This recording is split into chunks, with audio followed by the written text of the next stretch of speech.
If you travel back to Japan in the second half of the 16th century, you would find a country that seemed trapped between destruction and rebirth.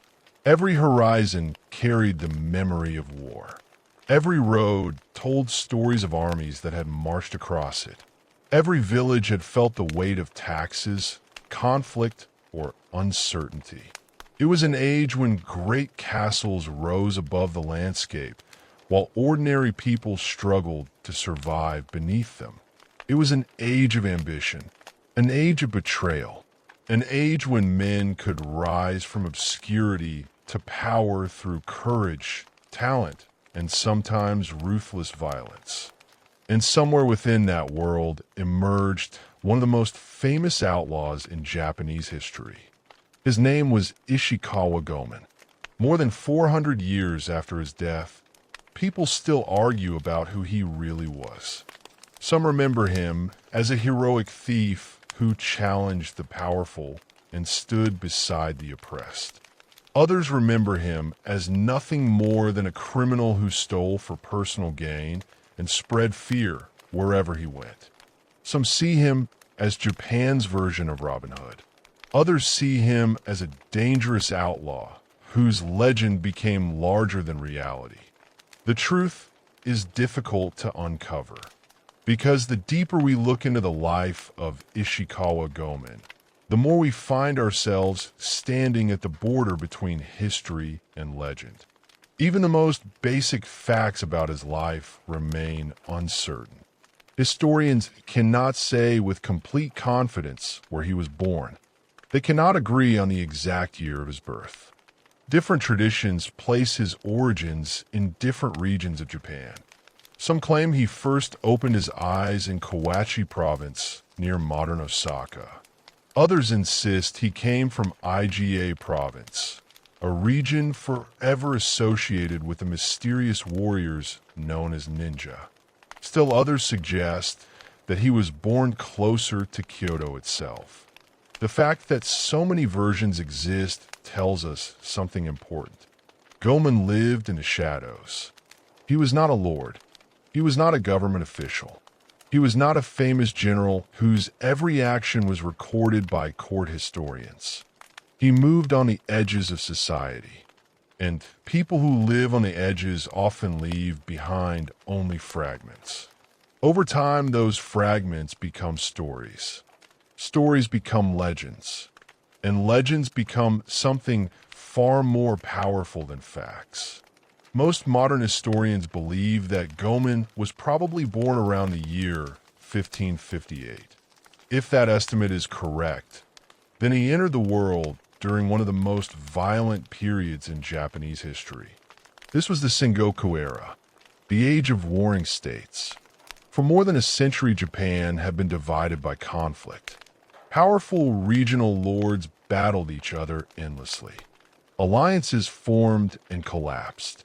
Castles changed hands. Families rose to greatness only to vanish a generation later. The authority of the old government had weakened. The country was fractured, and survival often depended on strength rather than law. For ordinary people, the consequences were severe. Farmers worked fields that could be destroyed overnight by marching armies. Villages paid taxes to whichever warlord controlled the region at the moment. Merchants risked robbery every time they traveled. Families lived with uncertainty as a permanent part of daily life. Yet chaos also created opportunity. Old social barriers weakened. Men of talent could climb higher than ever before. A farmer's son might become a warrior. A common soldier might become a lord. A nobody could become somebody. Few stories demonstrate that better than the rise of Toyotomi Hideyoshi. But before we reach Hideyoshi, we must first understand the world that shaped Goemon. According to some traditions, Goemon was born into a samurai family that had fallen into hardship. His father may have served a local lord. Perhaps he lost his position during one of the countless political struggles of the era. Perhaps he died in battle. Perhaps he became a ronin, a masterless samurai wandering through a country at war. Other stories paint a different picture. In those versions, Goemon's father was already an outlaw, a bandit, a man living beyond the reach of authority, a man who taught his son that survival often depended on skill rather than obedience. The truth remains hidden, but nearly every version of the story agrees on one thing. The young Goemon was extraordinary. He was said to be physically gifted, strong, quick, athletic. He learned rapidly. He adapted quickly, and he possessed an independent spirit that often brought him into conflict with authority. Even as a boy, he supposedly disliked being told what to do. Rules felt restrictive. Commands felt suffocating. He preferred finding his own path. Whether this reflects historical reality or later storytelling is impossible to know. It fits perfectly with the image that would define him for centuries. The image of a man who refused to bow. One of the most famous stories about Goemon's youth involves the world of ninjutsu. The arts of stealth, espionage, infiltration, survival. According to later legends, Goemon trained under one of the greatest ninja leaders of the era, a man named Momochi Sandei. The name itself carries an almost mythical quality today. Momochi is remembered as one of the legendary figures associated with the ninja traditions of IGA. Whether Goemon truly studied under him remains uncertain, but the story became deeply woven into his legend. In that story, Goemon was a brilliant student. He learned how to move silently through darkness, how to climb walls, how to disappear into crowds, how to gather information, how to bypass guards, how to use deception as effectively as a sword. He mastered skills that allowed him to move where others could not, to see what others missed, to strike where enemies felt safest. For a time, everything seemed promising. Then came the fall. As with many legends, the exact details change depending on who tells it. In one version, Goemon fell in love with a woman connected to his master. In another version, he attempted to seduce the master's wife. Elsewhere, it was the master's daughter. Some stories claim he stole a treasured possession.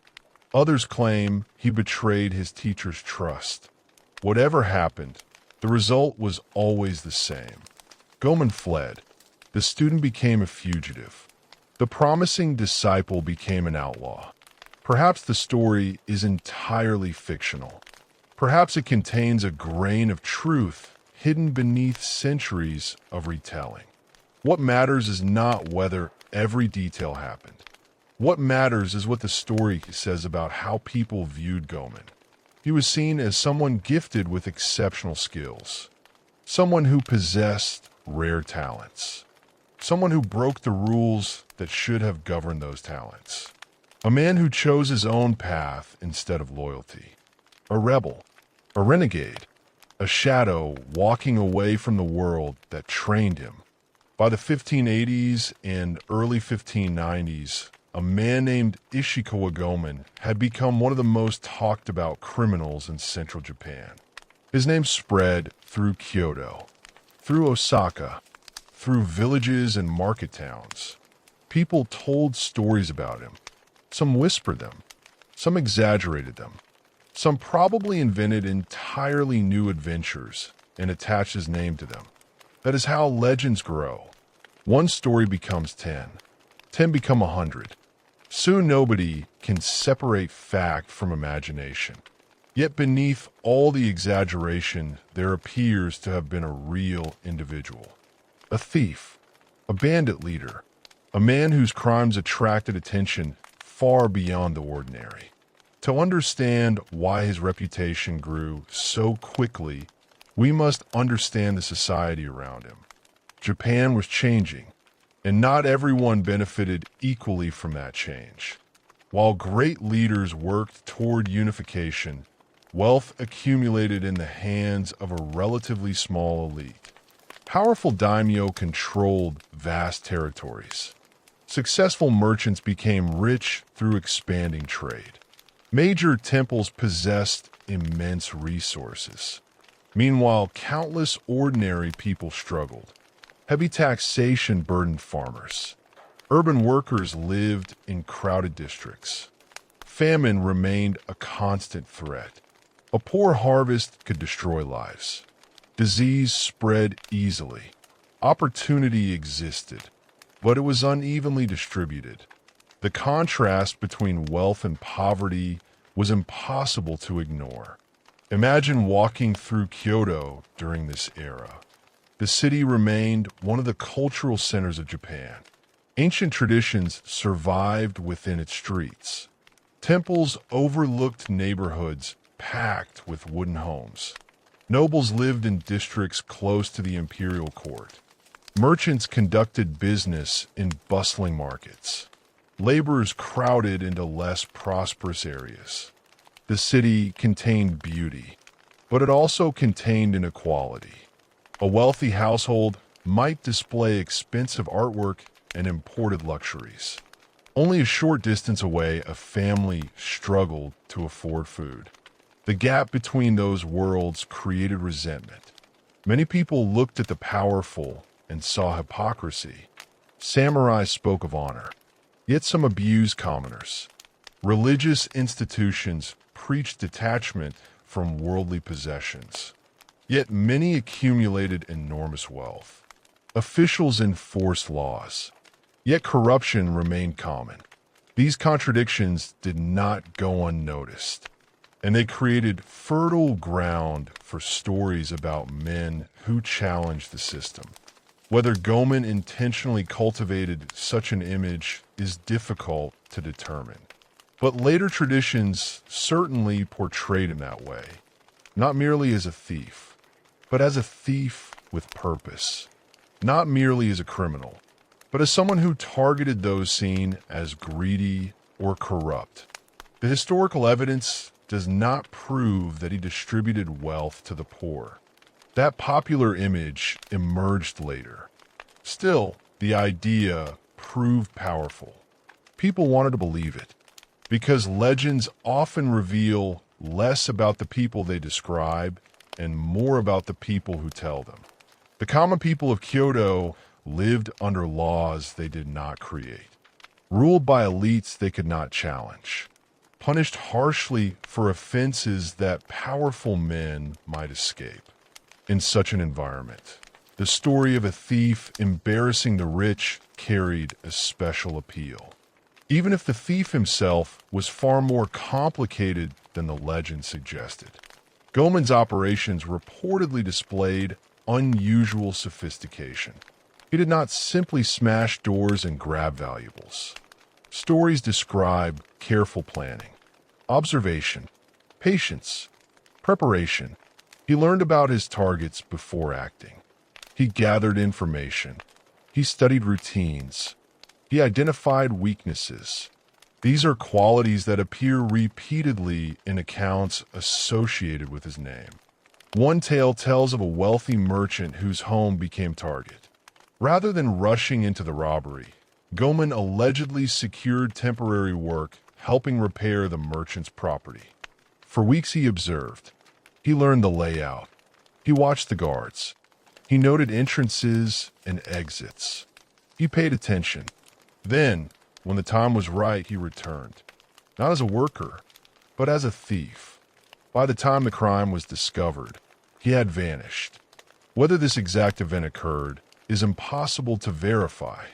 Yet stories like this reveal how people imagined him. Not as a brute, not as a reckless criminal, but as a strategist. A man who succeeded through intelligence. A man who turned observation into opportunity. A man who understood that information could be more valuable than weapons. As his reputation expanded, so did the stories. People claimed he left mocking messages behind after robberies. People claimed he targeted corrupt officials. People claimed he embarrassed authorities who could never catch him. Each tale made him larger. Each retelling strengthened the legend. Meanwhile, the authorities faced an uncomfortable reality. Their inability to capture him became part of the story itself. And that was dangerous, because every failed attempt increased his mystique.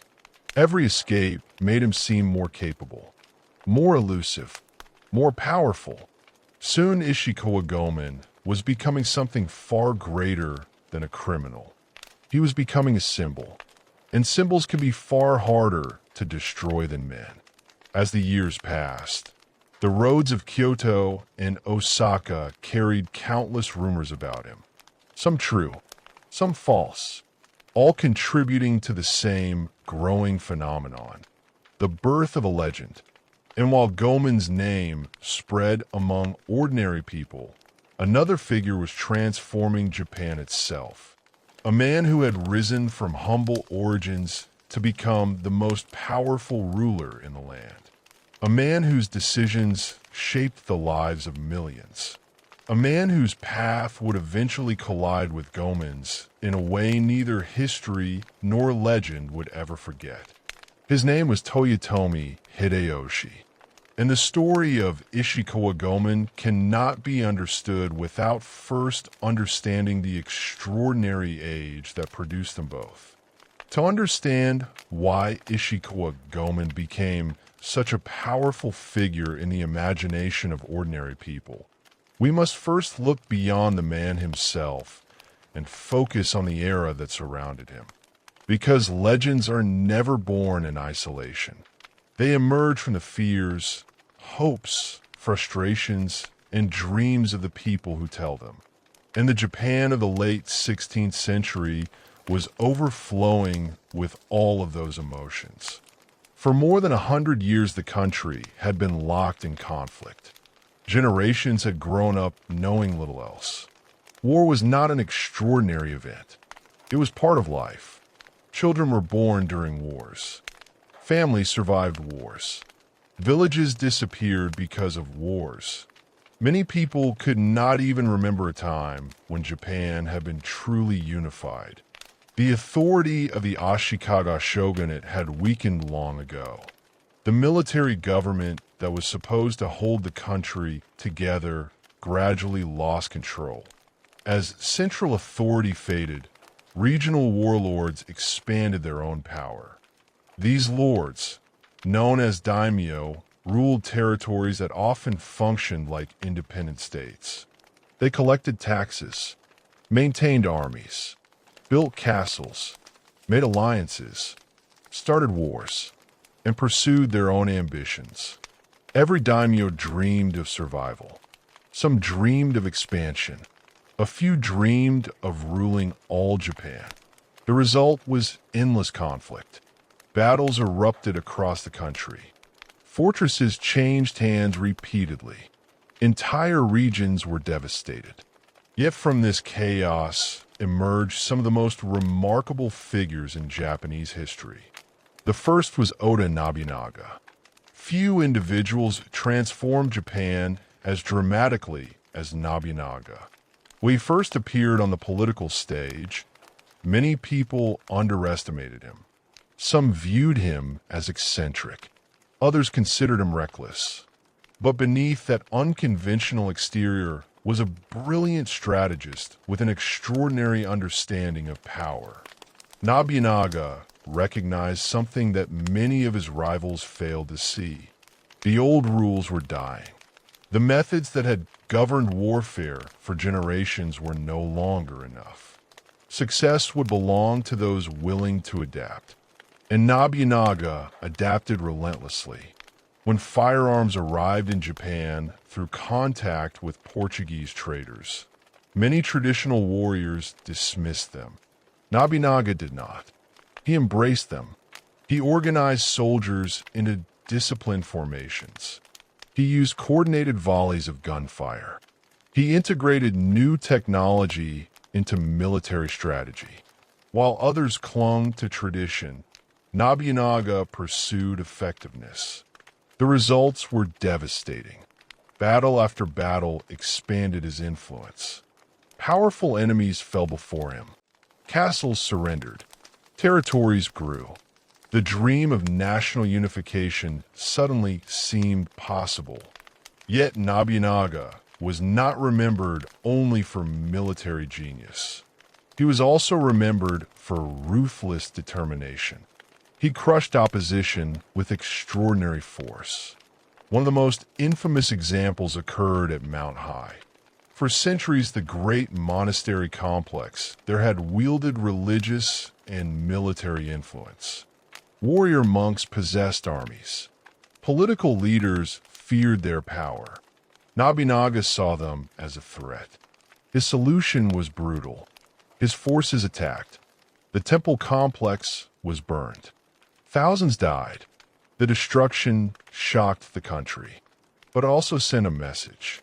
Nobunaga would tolerate no rivals, not even religious institutions. To some people he appeared monstrous. To others he appeared necessary. Either way, he changed Japan. And while powerful men battled for control of the nation, ordinary people watched from below. Farmers continued planting rice. Merchants continued trading goods. Laborers continued working. Yet their lives were shaped by decisions made in distant castles. Every military campaign required resources. Every army needed food. Every victory demanded taxes. Peace remained elusive. Then in 1582, everything changed. Nobunaga's rise ended suddenly. One of his own generals, Akechi Mitsuhide, turned against him. The betrayal occurred at Honnoji Temple in Kyoto. Caught off guard and surrounded, Nobunaga faced defeat. Rather than surrender, he chose death. His dramatic end stunned Japan. For a brief moment, uncertainty returned. Who would inherit Nobunaga's legacy? Who would continue the march toward unification? Who would seize the opportunity created by his fall? The answer came quickly. Toyotomi Hideyoshi. Hideyoshi's story was remarkable even by the standards of the Sengoku era. Unlike many powerful leaders, he was not born into a prestigious samurai family. His origins were humble. According to tradition, he began life as the son of a peasant. In a rigid society where birth often determined destiny, such origins should have limited his future. Yet Hideyoshi possessed rare talents. He was intelligent, charismatic, adaptable, and relentlessly ambitious. He entered Nobunaga's service and gradually rose through the ranks. At every stage, he demonstrated value. He solved problems, managed logistics, led troops, negotiated alliances. People noticed. Responsibility followed. Then more responsibility. Then greater authority. Over time, he became one of Nobunaga's most trusted commanders. When Nobunaga died, Hideyoshi moved with astonishing speed. Before rivals could fully react, he confronted the traitor Mitsuhide. The decisive battle came only days after the betrayal. Hideyoshi emerged victorious. The avenger of Nobunaga suddenly became the strongest contender for leadership. Over the following years, he expanded his influence further. Some opponents submitted willingly. Others resisted. Those who resisted usually lost.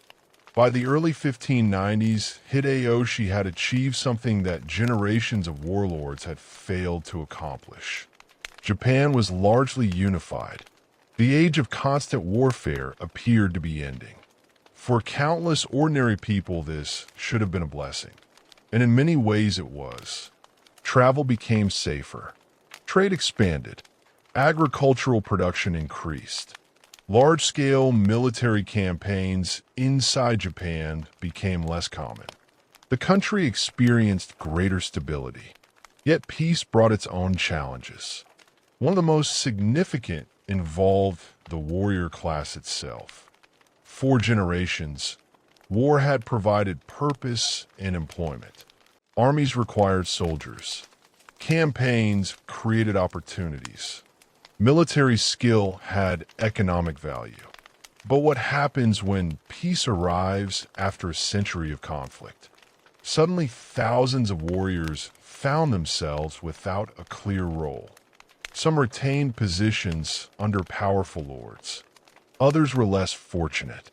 Many became ronin, masterless samurai, men trained for war who no longer had wars to fight. These ronin wandered through cities and towns. Some searched for employment. Some became guards. Some became mercenaries. Some drifted into poverty. And some turned toward crime. The skills that once served military purposes could easily be adapted to outlaw activity. A man trained in combat knew how to intimidate victims. A man experienced in reconnaissance knew how to gather information. A man accustomed to survival in dangerous conditions knew how to evade capture. Peace reduced warfare, but did not eliminate violence. It merely changed its form. At the same time, economic inequality became increasingly visible. The unification of Japan created opportunities for wealth accumulation. Successful merchants flourished. Trade routes expanded. Urban centers grew. Luxury goods circulated more widely than before. Great castles rose across the landscape. The elite displayed their success openly. Osaka Castle became one of the greatest symbols of this new age. Built under Hideyoshi's direction, it represented power on a scale that astonished visitors. Massive stone walls, towering structures, lavish interiors. The castle announced to the world that a new order had arrived. Yet outside those walls, ordinary people still struggled. Taxes remained heavy. Poverty remained common. The contrast between wealth and hardship became impossible to ignore. This environment created fertile ground for resentment. And resentment creates audiences. Audiences for stories. Audiences for heroes. Audiences for outlaws. Whether Goemon intentionally cultivated such an image or not, many people began seeing him as a symbol of resistance. Not resistance in the organized political sense. Not rebellion with banners and armies. Something smaller. Something more personal. A man embarrassing the powerful. A man exposing weaknesses in a system that claimed control. A man succeeding where ordinary people felt powerless. That image spread because people wanted it to spread. Every successful robbery reinforced it. Every failed attempt to capture him strengthened it. Every rumor added another layer. Soon stories about Goemon traveled faster than official announcements. People spoke about him in marketplaces, in workshops, in taverns, along roads. Some stories contradicted each other. That hardly mattered. The legend was becoming more important than the facts. One reason his reputation grew so rapidly was the nature of his crimes. Many thieves relied on violence. Goemon's stories emphasized something else: cleverness, preparation, audacity. He became known as a criminal who planned carefully, a criminal who studied his targets, a criminal who seemed to enjoy humiliating wealthy victims almost as much as stealing from them. Imagine being a merchant in Kyoto. You have spent years building your fortune. You employ servants. You hire guards. You believe your household is secure. Then one morning you discover valuables missing. No broken doors. No obvious signs of intrusion. No explanation. Only the realization that someone entered your home, moved through your private space, and left without detection. The theft itself was damaging. The humiliation was worse. Stories describe Goemon selecting targets carefully. He allegedly focused on wealthy individuals, corrupt officials, greedy merchants, religious figures accused of hypocrisy. Whether this pattern reflects reality or later myth-making remains uncertain. Yet the stories persisted because they fit what audiences wanted to hear. People prefer heroes who strike upward rather than downward. A thief stealing from the poor inspires fear. A thief stealing from the rich inspires fascination. Goemon benefited from that distinction. In popular imagination, he gradually became something more than a criminal. He became a challenger of privilege. His organization reportedly reflected considerable sophistication. He was not operating entirely alone. Accounts describe a network: associates, informants, specialists. Some gathered intelligence. Some handled stolen goods. Some provided safe houses. Some offered protection. If these accounts are accurate, then Goemon functioned not merely as a thief, but as a leader. Leadership requires trust, coordination, discipline, planning. Maintaining such an organization under constant pressure from authorities would have been extremely difficult. Yet for years the group survived. That survival increased official frustration. Local authorities wanted results. Victims demanded action. Hideyoshi's government expected order. Still, Goemon remained free. Rewards were offered. Informants were recruited. Patrols increased. Investigations intensified. Yet somehow he continued operating. Sometimes luck undoubtedly helped him. Sometimes skill. Sometimes support from ordinary people. The possibility of public sympathy worried officials almost as much as the crimes themselves. Because a criminal can be captured, a symbol is much harder to defeat. Every society contains individuals who become larger than life. People onto whom hopes and frustrations are projected. Goemon was becoming one of those figures. A story people could tell when discussing unfair taxes. A story people could tell when complaining about corruption. A story people could tell when imagining what it might feel like to strike back against forces beyond their control. Whether he deserved such admiration is another matter entirely. Real theft creates real victims. Real crime causes suffering. The wealthy merchants he robbed were still human beings. The officials he embarrassed still had families. Even if some targets were corrupt, others may not have been. Legends simplify. Reality rarely does. But popular memory is often less interested in nuance than meaning. And the meaning people found in Goemon was powerful. He represented possibility. The possibility that the mighty could be humbled. The possibility that authority was not invincible. The possibility that intelligence and courage could overcome wealth and status. As the years passed, his confidence appears to have grown. Success can be intoxicating. Every escape encourages greater risks. Every victory creates a sense of invulnerability. What begins as careful calculation can gradually evolve into boldness. Then audacity. Then recklessness. Whether Goemon reached that stage is impossible to know. Yet many stories suggest exactly that. His targets reportedly became more ambitious. His operations more daring. His reputation more widespread. And eventually, according to the legends that would define his memory forever, he began looking beyond merchants and officials, beyond temples and wealthy households, toward something almost unimaginable, toward the most powerful man in Japan, Toyotomi Hideyoshi, the ruler who had unified the country, the man who lived behind the walls of Osaka Castle, the man protected by guards, retainers, and an entire government. If the stories were true, then Goemon intended to challenge not merely wealth, not merely corruption, but authority itself. And if that was indeed his intention, then he was approaching the moment that would change everything. Because there are limits to how much embarrassment power will tolerate. There comes a point when a criminal becomes more than a criminal. A point when he becomes a threat.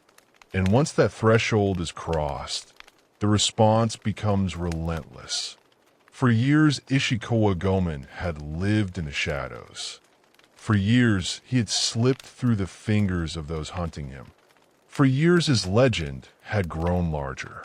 But somewhere ahead, waiting beyond the horizon of rumor and myth, stood the event that would define his life forever.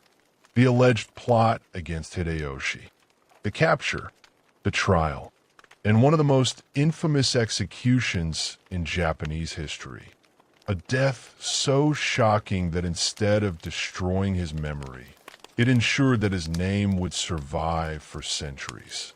And as whispers about the outlaw spread through Kyoto and Osaka, the net around him was already beginning to tighten. By the early 1590s, Ishikawa Goemon had become something unusual.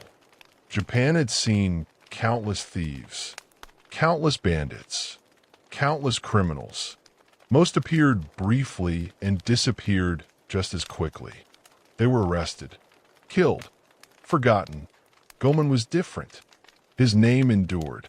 And the reason it endured was not simply because he stole. It was because people talked about the way he stole. In every city there are crimes, but only a few become stories. Only a few are repeated so often that they take on lives of their own. Goemon's exploits became exactly that kind of story. A merchant arriving in Kyoto might hear a tale about him before hearing local political news. A traveler passing through Osaka could find people arguing about whether a particular robbery had truly been his work. The details changed constantly. The excitement remained the same. One popular story claimed that Goemon once spent weeks studying the residence of a wealthy merchant. Not because he lacked opportunity, because he valued preparation. According to the tale, he disguised himself as a laborer and secured temporary work near the property. Day after day, he observed. He paid attention to routines. He watched servants. He watched guards. He watched visitors. Most people see only what is directly in front of them. A successful thief sees patterns. Patterns reveal weaknesses. Weaknesses create opportunities. When a merchant later hosted a gathering filled with guests, music, and distractions, Goemon allegedly made his move. While attention focused elsewhere, he entered unnoticed. He moved through the residence, located valuables, and vanished before anyone realized what had happened. By morning, the theft had become the talk of the city. Whether the event occurred exactly as described hardly mattered anymore. The story reinforced the image people already held. Goemon was not merely lucky. He was clever, and people admire cleverness even when it breaks rules. Especially when it breaks rules successfully. Other stories followed. A corrupt official discovers that important valuables have disappeared. A wealthy moneylender awakens to find a mocking note left behind. A greedy merchant becomes the target of an elaborate burglary. In nearly every version, Goemon appears calm, confident, always one step ahead, always impossible to catch. Some stories even claimed he enjoyed humiliating his victims more than enriching himself. The theft itself was only part of the performance. The embarrassment mattered too. A victim who lost money suffered. A victim who lost dignity suffered far more. As these stories spread, another idea began attaching itself to Goemon's name. It was an idea that would become one of the most enduring elements of his legend. the belief that he stole from the rich and gave to the poor. Today, this is one of the first things many people associate with him. Yet historians remain cautious. Reliable evidence for large-scale redistribution is limited. The historical record simply does not provide proof that Goemon functioned as a Japanese Robin Hood. But legends rarely depend on proof. They depend on emotional truth. And emotional truth often matters more to popular memory than documented fact. People wanted someone to represent resistance against inequality. People wanted stories about the powerful losing some of their advantages. People wanted hope. Goemon provided a convenient vessel for those desires. Perhaps he occasionally helped those around him. Perhaps he shared stolen wealth among supporters. Perhaps he did nothing of the sort. Over time, uncertainty became certainty in popular imagination. The thief became a champion. The criminal became a folk hero. The transformation was already underway. What made this transformation even more remarkable was the world around him. Hideyoshi's government was working hard to establish order. The country was being reorganized. Land surveys were conducted. Taxes were standardized. Social classes became more rigid. Authorities attempted to create stability after generations of conflict. From one perspective, these changes were necessary. A fractured nation required structure, but structure also created restrictions. The same policies that produced order could feel oppressive to those living under them. The same government that promised peace could appear distant and powerful. The same officials who enforced laws could become symbols of authority that ordinary people resented. Into that atmosphere stepped a man who appeared to ignore rules.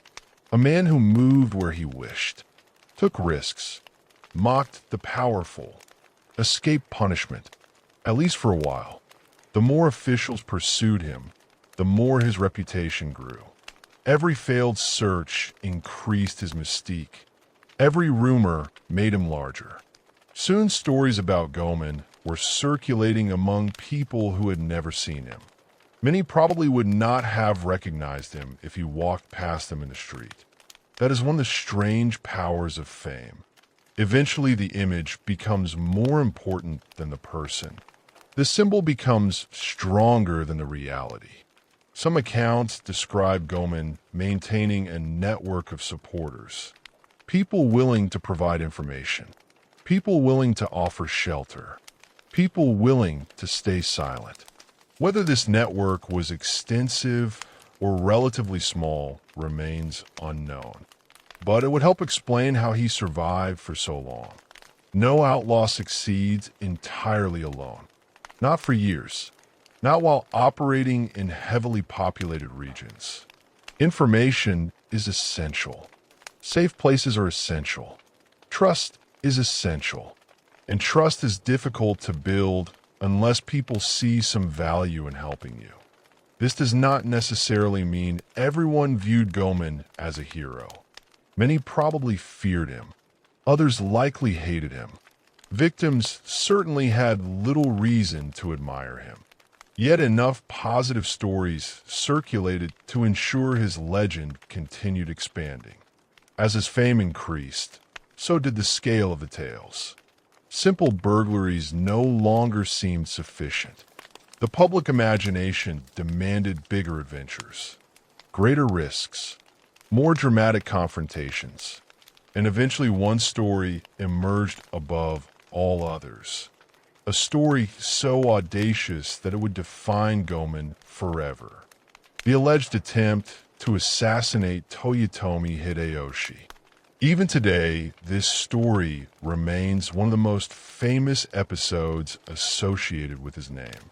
Whether it actually happened remains uncertain, but its influence on his legend cannot be overstated. To understand why, consider what Hideyoshi represented. By the 1590s, he stood at the pinnacle of Japanese power.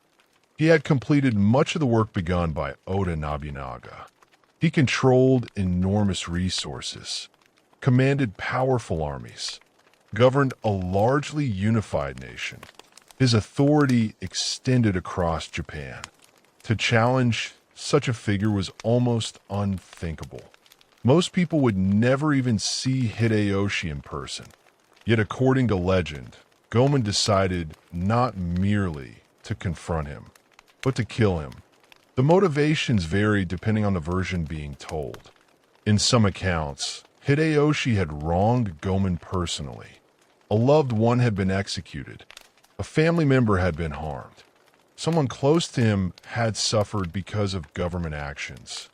The assassination attempt became an act of revenge. In other versions, the motive was broader. Goemon supposedly saw Hideyoshi as a tyrant, a ruler responsible for suffering, a symbol of injustice. Killing him would strike a blow against oppression itself. Different storytellers favored different explanations, but all agreed on one thing. The target was extraordinary, and so was the plan. The most famous version begins at Osaka Castle. The fortress itself was legendary. Massive walls, complex defenses, layers of security, hundreds of retainers and guards. It represented the concentrated power of the state. Breaking into such a place seemed impossible. Yet that impossibility is precisely what made the story attractive. Les gens trahivent un impossible achèvement. According to the tale, Goemon infiltrated the castle under cover of darkness. He moved through shadows, avoided guards, navigated corridors, advanced steadily toward Hideyoshi's private chambers. The image is cinematic. The lone outlaw entering the heart of power itself. Every skill he possessed, every lesson he had learned, every act of preparation leading toward a single moment.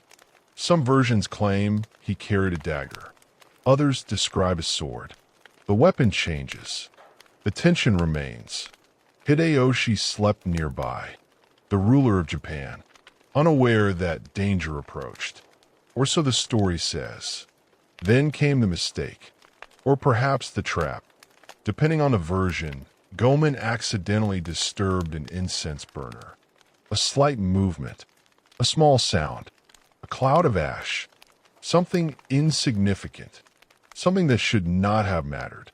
Yet history often turns on tiny moments. The disturbance alerted guards, or perhaps alerted Hideyoshi himself. The alarm spread. The opportunity vanished. Suddenly stealth no longer mattered. The mission had failed. What happened next varies dramatically. Some stories describe a desperate escape through the castle. Others depict fierce fighting. Others end immediately with capture. The details shift with every retelling, but the outcome never changes. Goemon does not kill Hideyoshi. The ruler survives. The outlaw fails. For historians, this story presents problems. There is no strong contemporary evidence proving that such an assassination attempt occurred. Records from the period are surprisingly silent. Given the importance of the event, that silence matters. If someone truly attempted to assassinate the ruler of Japan inside Osaka Castle, one would expect more documentation. The absence of such records has led many scholars to doubt the story. Perhaps there was no assassination attempt at all. Perhaps Goemon attempted a robbery rather than a murder. Perhaps an ordinary criminal incident gradually evolved into something more dramatic. Or perhaps a real attempt occurred but was recorded poorly. We simply do not know. Yet from the perspective of legend, historical certainty is almost irrelevant. The story accomplishes something powerful. It transforms Goemon. Before this tale, he is primarily a thief. After it, he becomes a rebel, a man willing to challenge supreme authority, a man standing directly against the ruler of Japan. The escalation changes everything, because once a thief challenges the most powerful figure in the country, his story stops being merely criminal. It becomes political. It becomes symbolic. It becomes mythic. Whether the assassination attempt happened exactly as described matters less than what people believed it represented. And people believed it represented courage, defiance, audacity beyond reason. As the tale spread, Goemon's image reached new heights. Yet legends often reach their peak just before disaster. The same fame that protects an outlaw can also destroy him. The more people know your name, the harder it becomes to disappear. The larger your reputation grows, the more resources authorities devote to finding you. The stories were making Goemon immortal, but they were also making him impossible to ignore. Somewhere behind the scenes, officials continued their work. Informants listened. Investigators gathered information. Rewards tempted potential betrayers. The net tightened gradually, not dramatically, not all at once. Like a hunter tracking prey through a forest, the authorities moved patiently. The pursuit that had failed repeatedly was finally beginning to produce results. And for the first time in years, Ishikawa Goemon's luck was running out. The outlaw who had embarrassed merchants, mocked officials, and perhaps even challenged the ruler of Japan himself, was about to face the full weight of the state. His legend was growing stronger every day, but the man behind a legend was moving toward the final chapter of his life, a chapter filled with betrayal, capture, judgment, and a death so unforgettable that it would echo through Japanese history for more than 4 centuries. For years, Ishikawa Goemon had lived in motion. Movement was survival. Stillness was danger. A successful outlaw could never remain in one place for too long. Every safe house eventually became vulnerable. Every ally carried risk. Every conversation might be overheard. Every stranger might be an informant. That was the hidden reality behind the romantic image. Legends often focus on the excitement, the daring escapes, the clever disguises, the dramatic robberies. But the daily life of a wanted man was something very different. It was exhausting. A life spent looking over one's shoulder. A life lived with constant uncertainty. A life where trust could become a fatal mistake. For all his success, Goemon could not escape that reality. The more famous he became, the more difficult survival became. Authorities who once treated him as a troublesome thief now viewed him as something far more serious. His name had become too well known, his crimes too embarrassing, his legend too influential. Whether because of the alleged assassination attempt against Hideyoshi, or simply because years of criminal activity had finally become intolerable, the government intensified its efforts. This was no longer an ordinary investigation. The pursuit of Goemon became a matter of prestige.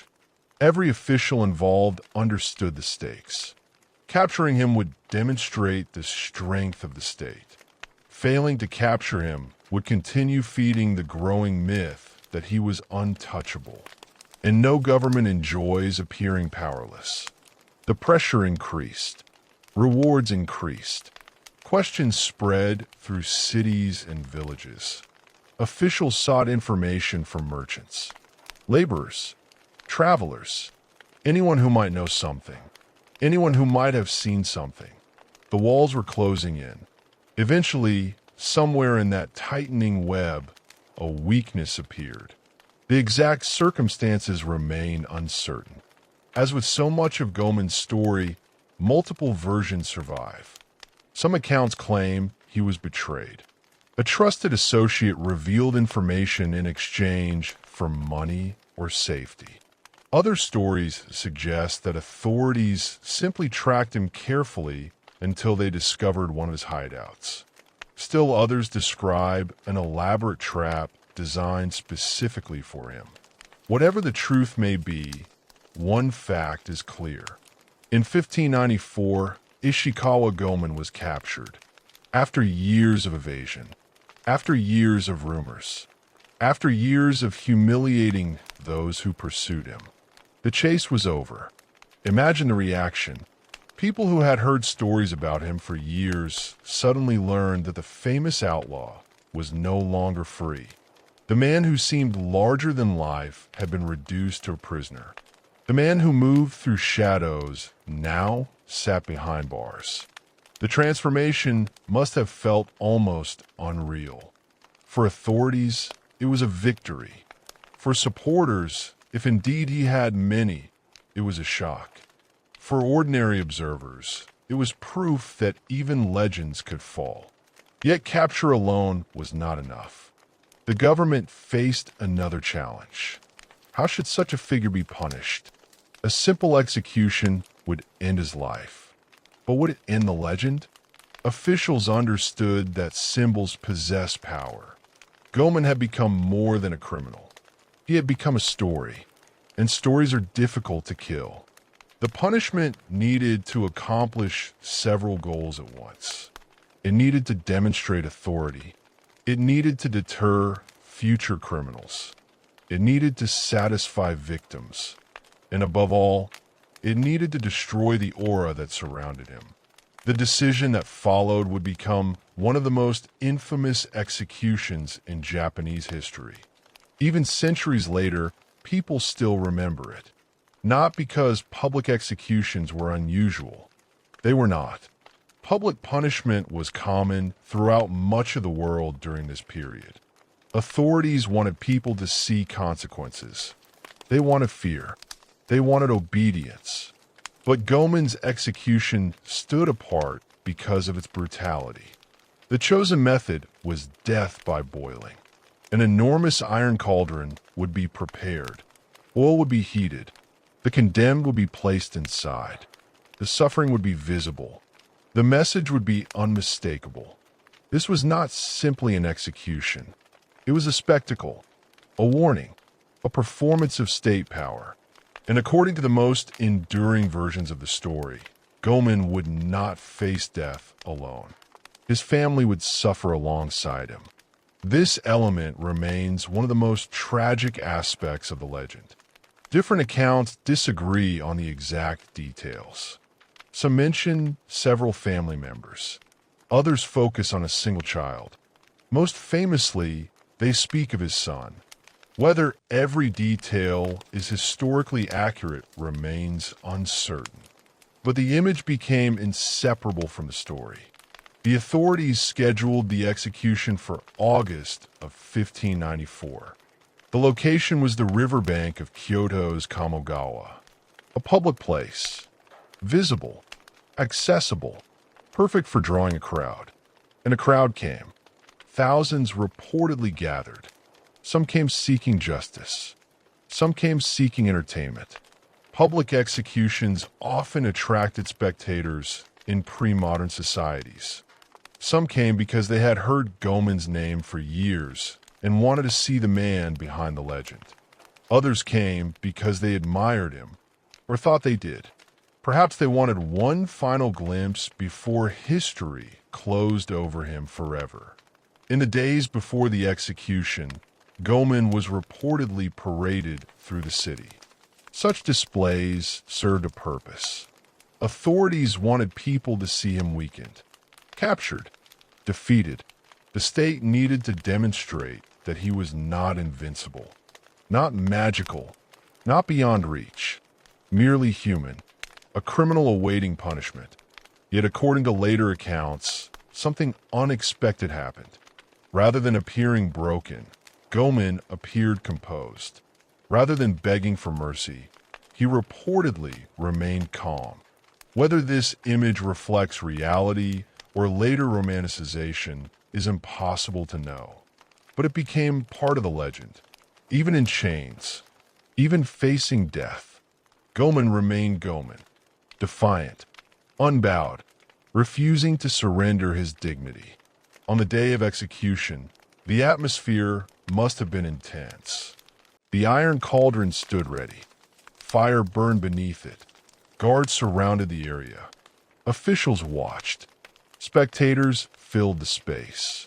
The air carried anticipation, fear, curiosity, perhaps even sorrow.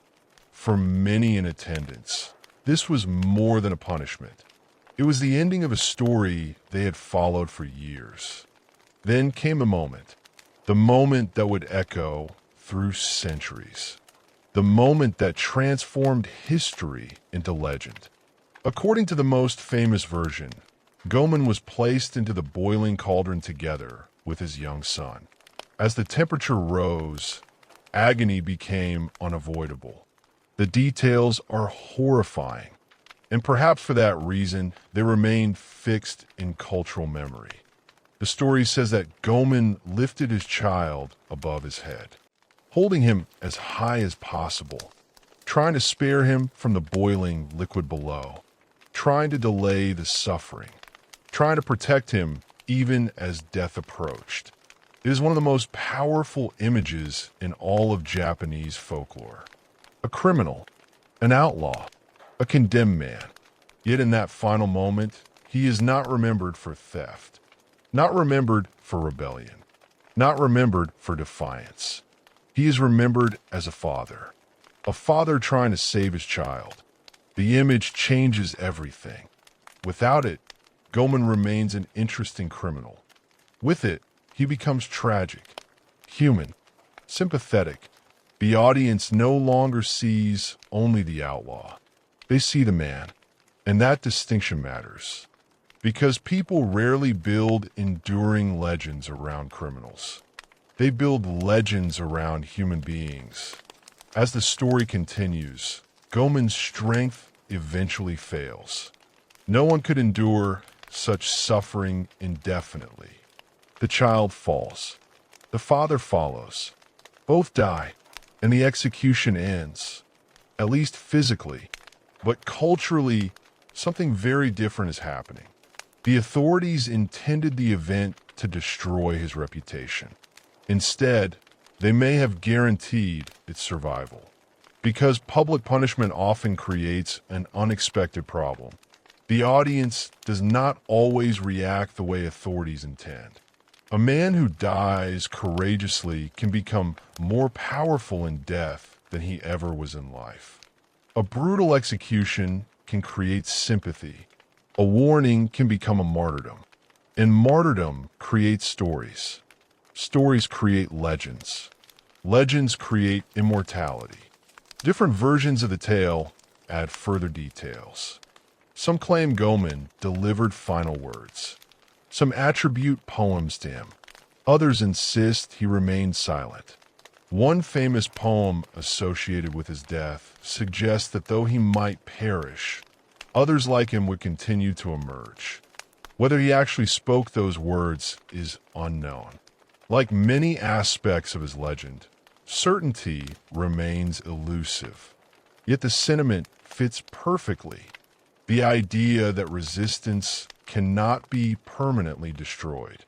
That individuals die, but symbols endure.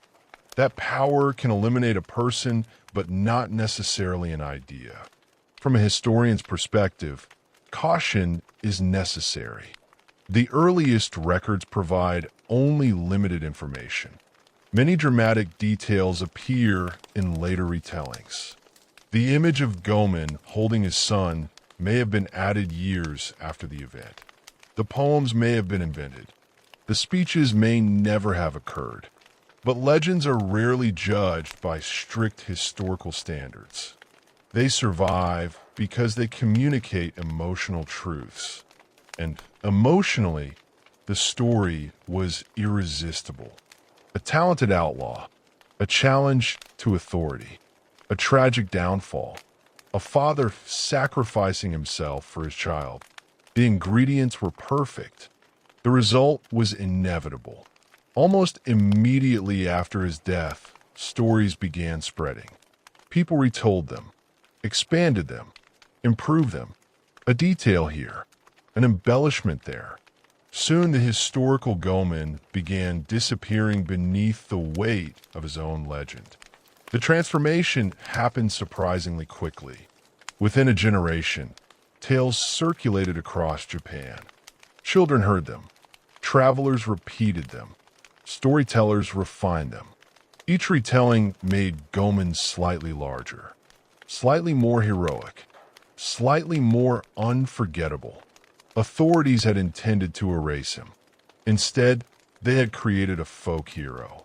Not because everyone approved of his crimes, not because everyone believed he was innocent, but because his story touched something deeper, something universal. People understood defeat. People understood injustice. People understood the desire to resist forces larger than themselves. And they understood parental love. That final image remained impossible to forget. Over time, it overshadowed everything else. The robberies faded. The victims faded. The details blurred. The father holding his child remained. That is often how legends work. One image survives while countless facts disappear. One symbol carries an entire story. For Goemon, the symbol was created beside the Kamogawa River in 1594. The authorities believed they were ending a problem. Instead, they were beginning a legend. The historical man was gone. The legendary Goemon was just beginning his journey. And over the next 4 centuries, that journey would take him far beyond anything the real Ishikawa Goemon could ever have imagined. He would appear in books, in theater, in paintings, in poems, in films, in television, in video games. His name would become known across Japan. Generations who knew nothing of the real man would still recognize the legend. The outlaw had lost his life, but he had gained something far rarer: immortality in memory. And that transformation, from condemned criminal to cultural icon, is where the next chapter of his story truly begins. When the crowd finally dispersed from the banks of the Kamogawa River, the authorities likely believed their work was finished. The criminal was dead. The punishment had been carried out. The warning had been delivered. Order had been restored. At least that was the intention. History, however, often has its own plans. Because while governments can execute people, they cannot easily execute stories. And Ishikawa Goemon's story was only beginning. In the months that followed his death, conversations about him continued. Then they multiplied. People spoke about the execution. They spoke about the crimes. They spoke about the remarkable boldness that had supposedly allowed one man to challenge wealthy merchants, powerful officials, and perhaps even the ruler of Japan himself. At first, these discussions remained local. Kyoto remembered him. Osaka remembered him. Those who had lived during his lifetime remembered him. But memory has a curious tendency. Every time a story is repeated, it changes. Sometimes the changes are small. A detail becomes slightly more dramatic. A conversation becomes slightly more memorable. A risk becomes slightly greater. Other times the changes are enormous. Entire events appear from nowhere. Motivations become clearer. Heroes become nobler. Villains become darker. And gradually, the story begins to drift away from reality. The historical Goemon started disappearing almost immediately. In his place, a new figure emerged. The legendary Goemon. This legendary figure possessed all the qualities that audiences love. He was brave, clever, independent, fearless in the face of authority. He was the kind of character people wanted to hear about. The kind of character storytellers loved to describe. the kind of character that seemed almost designed for immortality. The first stage of that transformation occurred through oral tradition. Long before books carried his name across Japan, ordinary people carried it with their voices. Stories traveled through markets, through villages, through roadside inns, through workshops and tea houses. One person told a tale, another repeated it, a third improved it. Soon the original version was impossible to identify. The process happened naturally. Storytellers understand something instinctively. Audiences remember drama. They remember emotion. They remember moments that provoke laughter, excitement, or sorrow. The more dramatic the story became, the more likely people were to repeat it. And so the legend expanded. The robberies became more daring. The escapes became more miraculous. The enemies became more powerful. The victories became more satisfying. By the early decades of the 17th century, Japan had entered a new era. The age of endless warfare was ending. The Tokugawa shogunate established stability. Peace spread across much of the country. For ordinary people, life gradually became more predictable. Yet even in times of peace, people remained fascinated by rebels. Perhaps especially in times of peace. When society becomes orderly, stories about those who break the rules become even more attractive. They offer excitement, danger, freedom, experiences that most people never encounter themselves. Goemon provided all of those things. And because he was safely dead, he could be admired without posing a real threat. This was important. Celebrating a living outlaw could attract unwanted attention from authorities. Celebrating a dead outlaw was much safer. The government might dislike it, but there was little danger in telling stories about a criminal who had already been punished. As decades passed, Goemon entered written culture. Authors began recording stories that had circulated orally. Collections of famous criminals included his name. Popular entertainment literature featured his exploits. Historical chronicles mentioned him. Each written appearance strengthened his position within Japanese cultural memory. Yet these works rarely focused on strict accuracy. Their goal was entertainment. And entertainment rewards compelling narratives far more than careful documentation. Writers filled gaps, expanded scenes, invented conversations, added emotional depth. The historical record provided only fragments. Imagination supplied everything else. One author might portray Goemon as a noble outlaw driven by injustice. Another might emphasize revenge. A third might focus on adventure. A fourth might depict him as a tragic figure doomed from the beginning. Each interpretation revealed more about the writer's era than about the real Goemon. And yet all of them contributed to the same growing legend.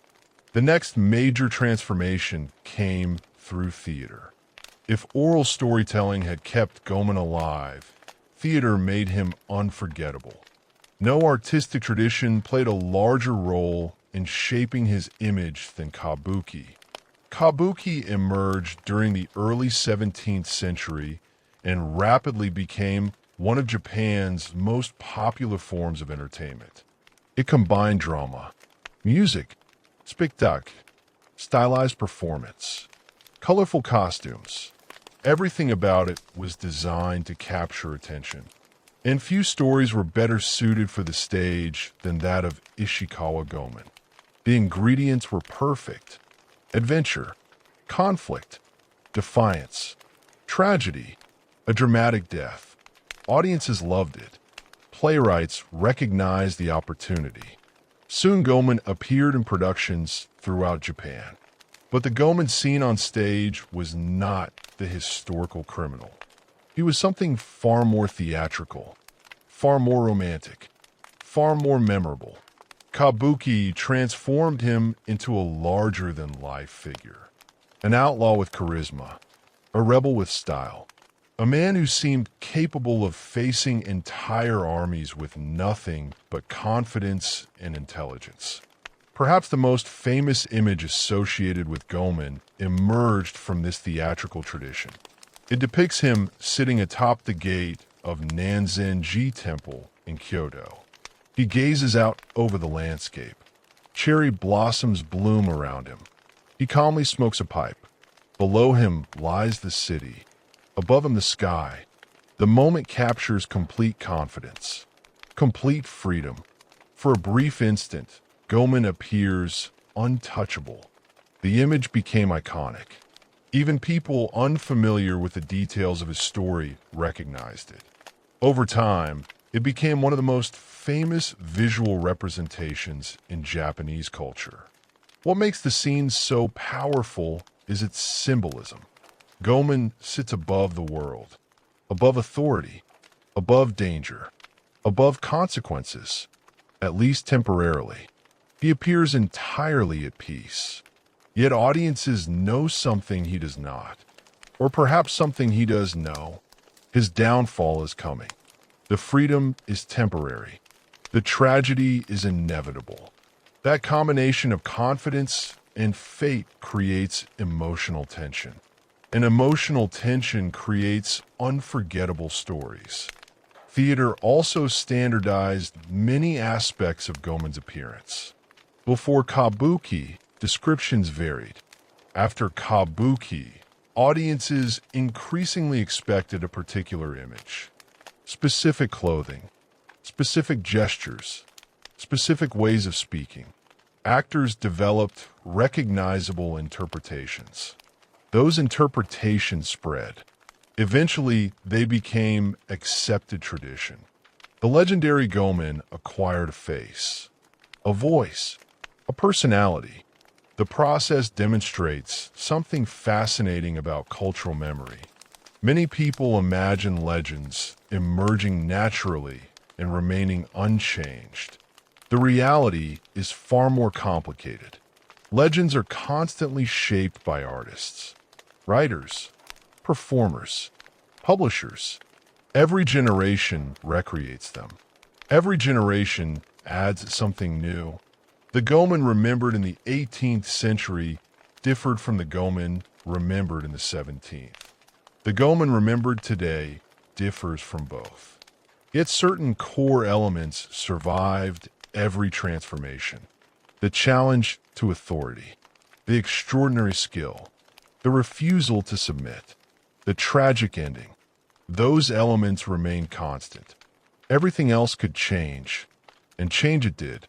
As Japan entered the Edo period and enjoyed relative peace under Tokugawa rule, audiences increasingly viewed Goemon through a nostalgic lens.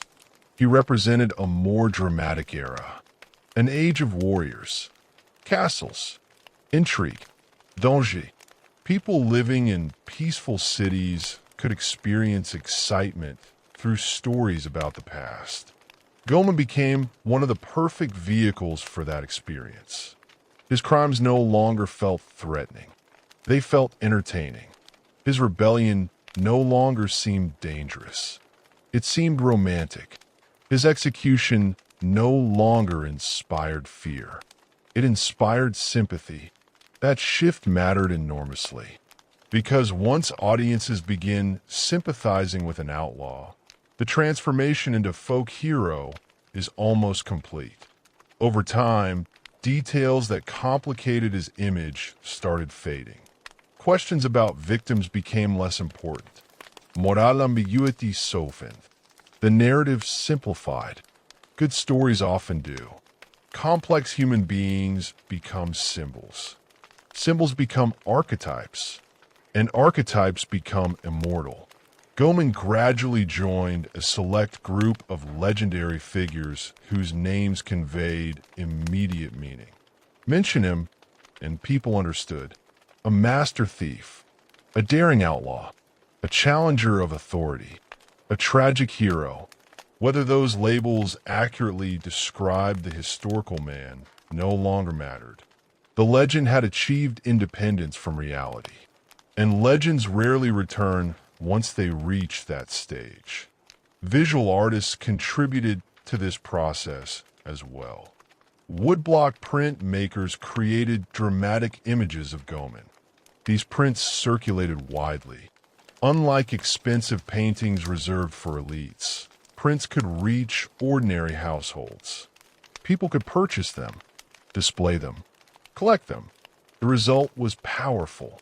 For the first time, audiences did not merely hear about Goemon. They saw him, again and again. The same poses, the same expressions, the same dramatic moments. Visual repetition strengthened recognition. Recognition strengthened memory. Memory strengthened the legend.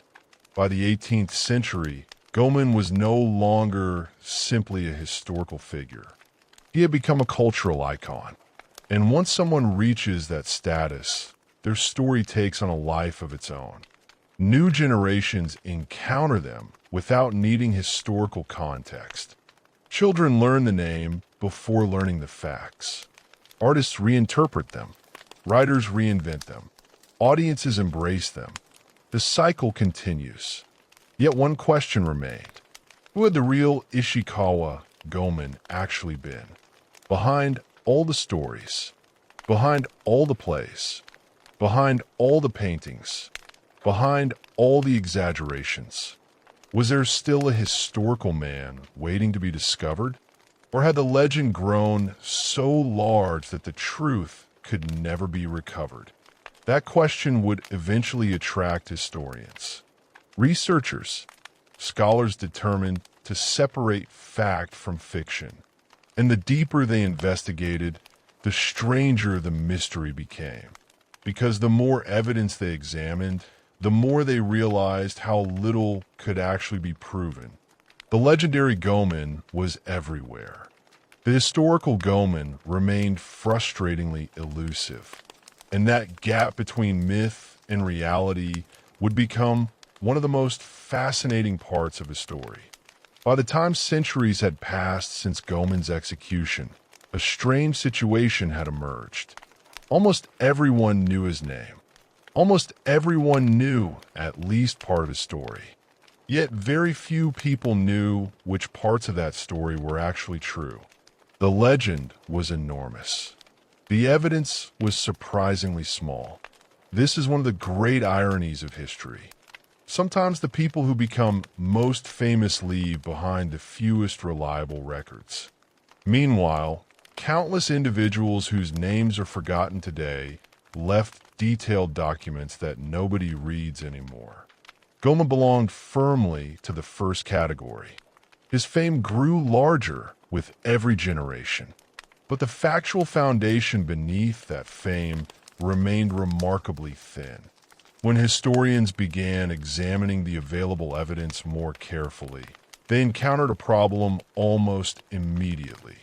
Most of the stories people associated with Goemon came from sources written long after his death. The farther a source stands from an event, the more caution historians must exercise. Human memory changes. Stories evolve. Legends expand. A tale written 200 years after an event may preserve genuine information, but it may also preserve centuries of embellishment. Separating one from the other is rarely simple. The earliest reliable references to Ishikawa Goemon are surprisingly brief. They do not provide dramatic biographies. They do not describe daring adventures. They do not mention romantic motives or elaborate backstories. Instead, they simply acknowledge his existence.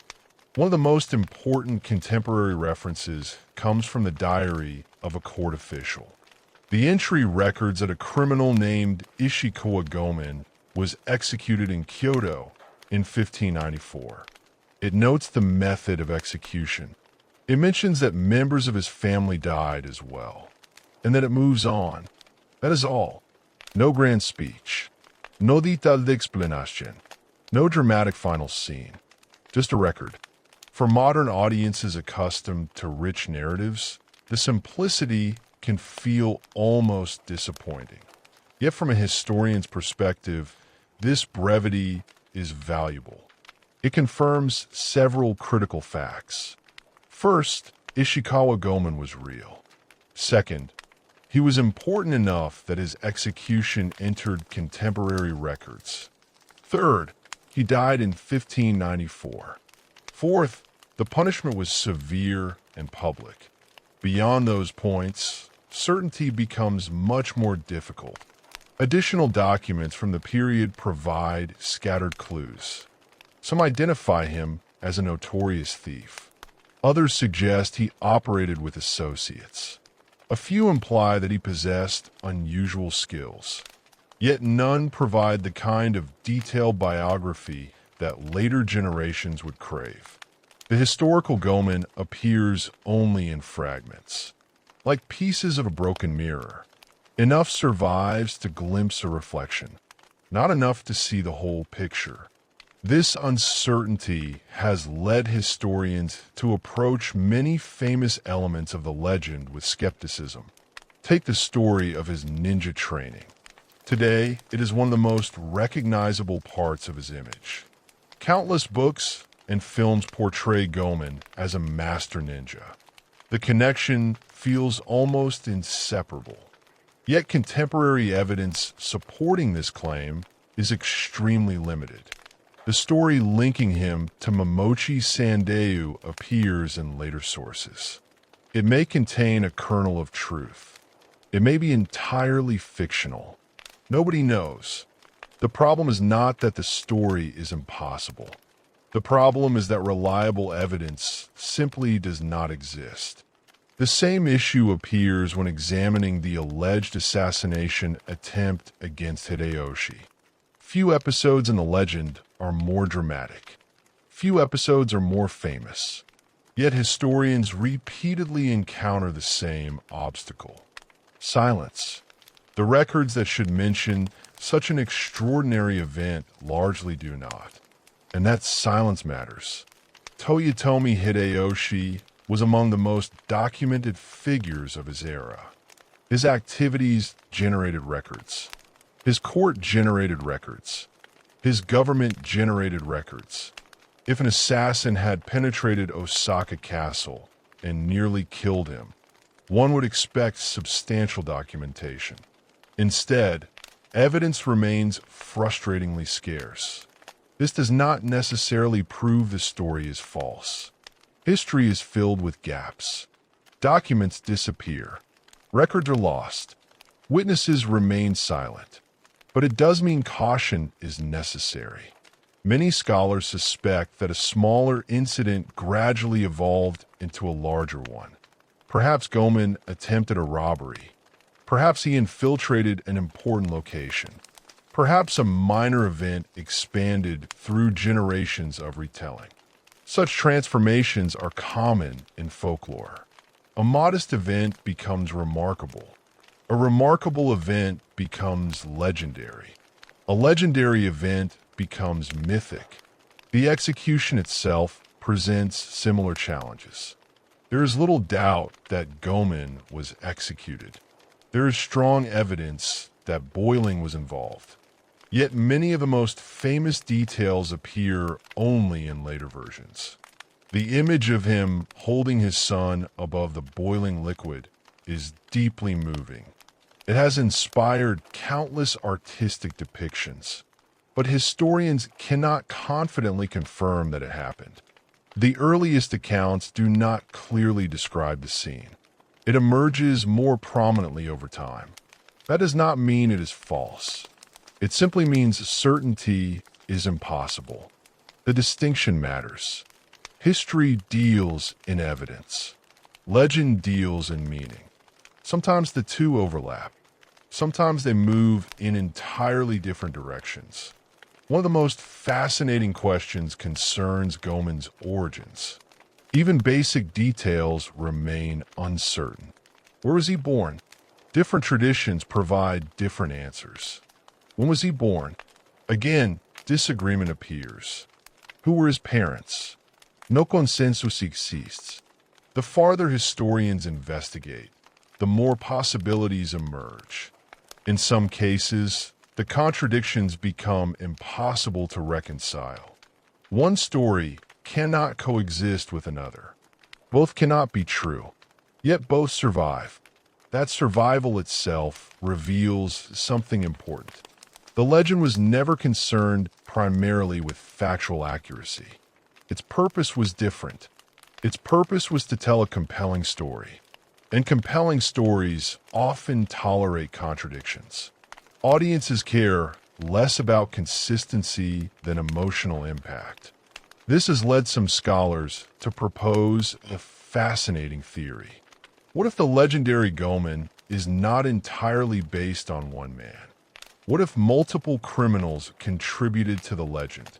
The theory suggests that stories about different outlaws may have gradually merged. Over time, adventures originally associated with several individuals became attached to a single name. The process would not be unusual. Similar things have happened throughout world history. Legends absorb material. Popular heroes become magnets for stories. Any impressive theft might be attributed to the famous thief. Any daring escape might become part of his biography. Eventually, the legend expands far beyond the life of the original person. Whether this happened with Goemon remains uncertain, but the possibility reminds us how fluid historical memory can be. The public often imagines legends growing in a straight line. Reality is messier. Stories combine, separate, change direction, borrow from each other. The result resembles a river fed by many streams. Tracing each stream back to its source is extraordinarily difficult. Despite these uncertainties, historians generally agree on several points. There was a criminal named Ishikawa Goemon. He operated in central Japan during the late 16th century. He achieved enough notoriety to attract widespread attention. He was captured. He was executed in Kyoto in 1594, and his death became famous. Everything beyond that foundation becomes progressively less certain. Some details are plausible. Others are doubtful. A few are almost certainly inventions. Yet here we encounter an interesting question. Does uncertainty make Goemon less important? Surprisingly, the answer is no. In some ways, it makes him even more significant, because the legend itself became a historical force. Whether or not Goemon gave money to the poor, generations believed he did. Whether or not he attempted to kill Hideyoshi, generations believed he tried. Whether or not he held his son above the boiling oil, generations remembered him that way. Those beliefs shaped culture, inspired art, influenced storytelling, affected how people understood justice, rebellion, and authority. The historical facts matter, but so do the stories people choose to tell. Imagine two different Goemons. The first is the historical man, a criminal who lived during the late 16th century. A flesh and blood individual who made choices, committed crimes, and eventually died. The second is the legendary figure, the hero of plays, the subject of paintings, the character appearing in books and stories, the symbol of resistance. These two Goemons overlap, yet they are not identical. Over time, the legendary version became far more influential. Millions of people encounter the legend. Very few encountered the historical evidence.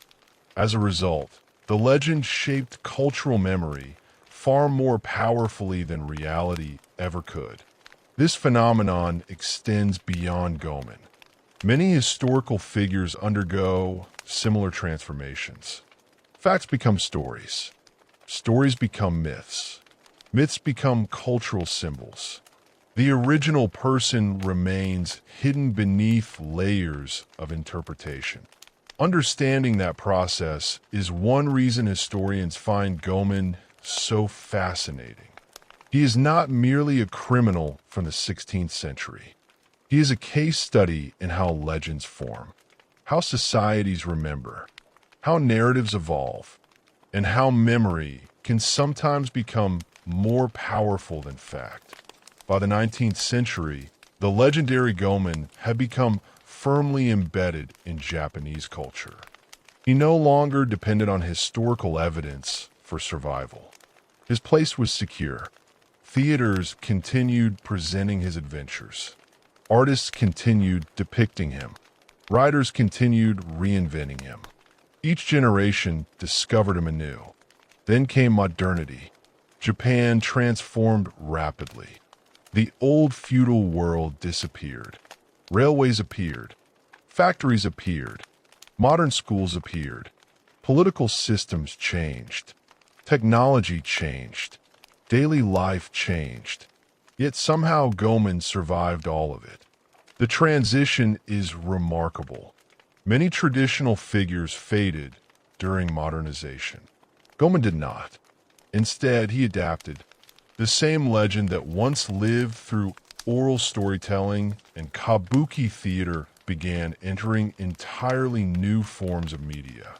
Books reached wider audiences. Newspapers discussed historical subjects. Modern novels reimagined old stories. Soon another technology arrived, cinema. And with cinema, the legend entered a completely new age.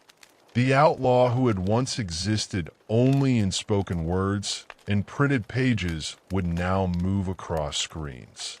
Audiences could watch him, hear him, experience his adventures in ways previous generations could scarcely imagine. And that was only the beginning, because the 20th century would transform Goemon yet again, not into a forgotten relic of the past, but into one of the most recognizable historical figures in Japanese popular culture. A figure whose influence would eventually spread far beyond Japan itself. The real man had died in 1594. The legend was still evolving. And the next stage of that evolution would carry Ishikawa Goemon into films, television, manga, anime, and video games, ensuring that centuries after his execution, his name remained alive. Most people who lived in the 16th century have been forgotten. Their names vanished. Their stories disappeared. Their lives dissolved into the vast silence of history. Even many kings, generals, and nobles who once commanded enormous power are now remembered only by specialists. Yet somehow, a thief executed in Kyoto in 1594 continued living in the imagination of millions. That survival alone is remarkable. But what happened next was even more extraordinary. As Japan entered the modern world, Ishikawa Goemon did not remain trapped in the past. He traveled forward, across centuries, across technologies, across entirely new forms of storytelling. Every generation found a new way to reinvent him. By the late 19th century, Japan was changing faster than at any other point in its history. The Meiji Restoration transformed the nation. The old feudal order collapsed. The samurai class disappeared. Industrialization accelerated. Railroads spread across the country. Western ideas arrived in enormous numbers. Cities expanded. Factories emerged. Daily life changed dramatically. Many traditional stories struggled to maintain relevance in this new environment. But Goemon proved unusually adaptable. Part of the reason was simple. His legend had never depended entirely on a specific historical moment. Beneath the details of 16th century Japan lay universal themes: defiance, freedom, rebellion against authority. the struggle of an individual against overwhelming power. Those themes remained relevant regardless of how society changed. And because they remained relevant, Goemon remained relevant. When modern literature expanded during the late 19th and early 20th centuries, writers returned to his story. Some attempted historical reconstructions. Others embraced romance and adventure. Still others used him as a vehicle for exploring contemporary concerns. Every author found something different in the legend. That flexibility became one of Goemon's greatest strengths. He could be almost anything. A hero, a villain, a tragic figure, a revolutionary, a rebel, a criminal, an idealist. Different interpretations emphasized different aspects. None completely replaced the others. Then cinema arrived, and everything changed again. Film possessed advantages that earlier storytellers could only dream about. Writers could describe Goemon. Artists could paint him.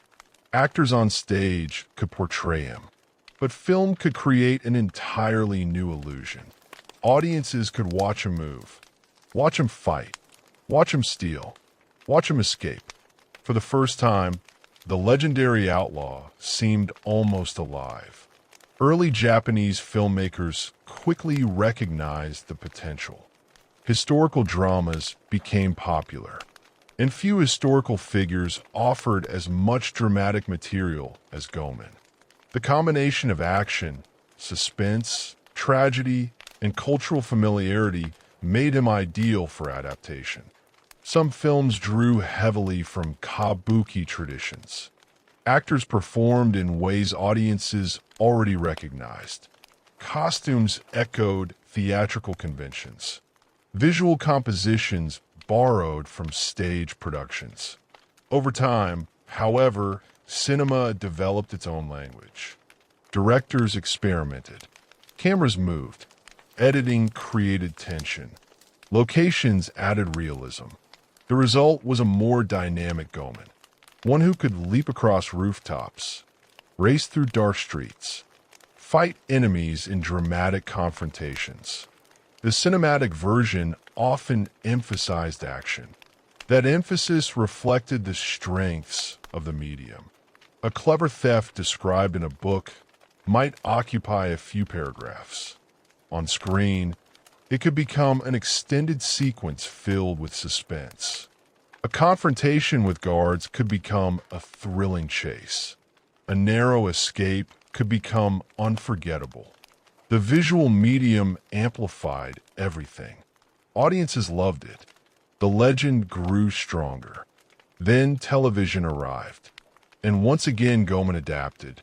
Television changed the relationship between audiences and stories. Films required a trip to the theater. Television entered the home. Families could encounter historical figures weekly, sometimes daily. Goemon became a familiar presence. Historical dramas introduced him to new generations. Children who had never attended kabuki performances learned his name through television. Parents shared stories. Grandparents added details. The cycle continued. Yet perhaps the most important transformation came through manga and anime. These media would introduce Goemon to audiences far beyond those reached by traditional historical dramas. And they would do so in ways that previous generations could never have imagined. One of the most famous examples appears in the long-running franchise Lupin III. There, audiences meet Goemon Ishikawa the 13th, a fictional descendant of the original outlaw. This character differs significantly from the historical figure. He is a master swordsman, serious, disciplined, almost superhuman in skill. His blade can slice through objects that seem impossible to cut. He operates in a modern world rather than feudal Japan. Yet the connection remains obvious. The name, the reputation, the association with thieves and outlaws. the aura of extraordinary ability. Millions of viewers encountered the Goemon name through this franchise. For some, especially outside Japan, this version became their primary introduction to the legend. It is a fascinating example of cultural evolution.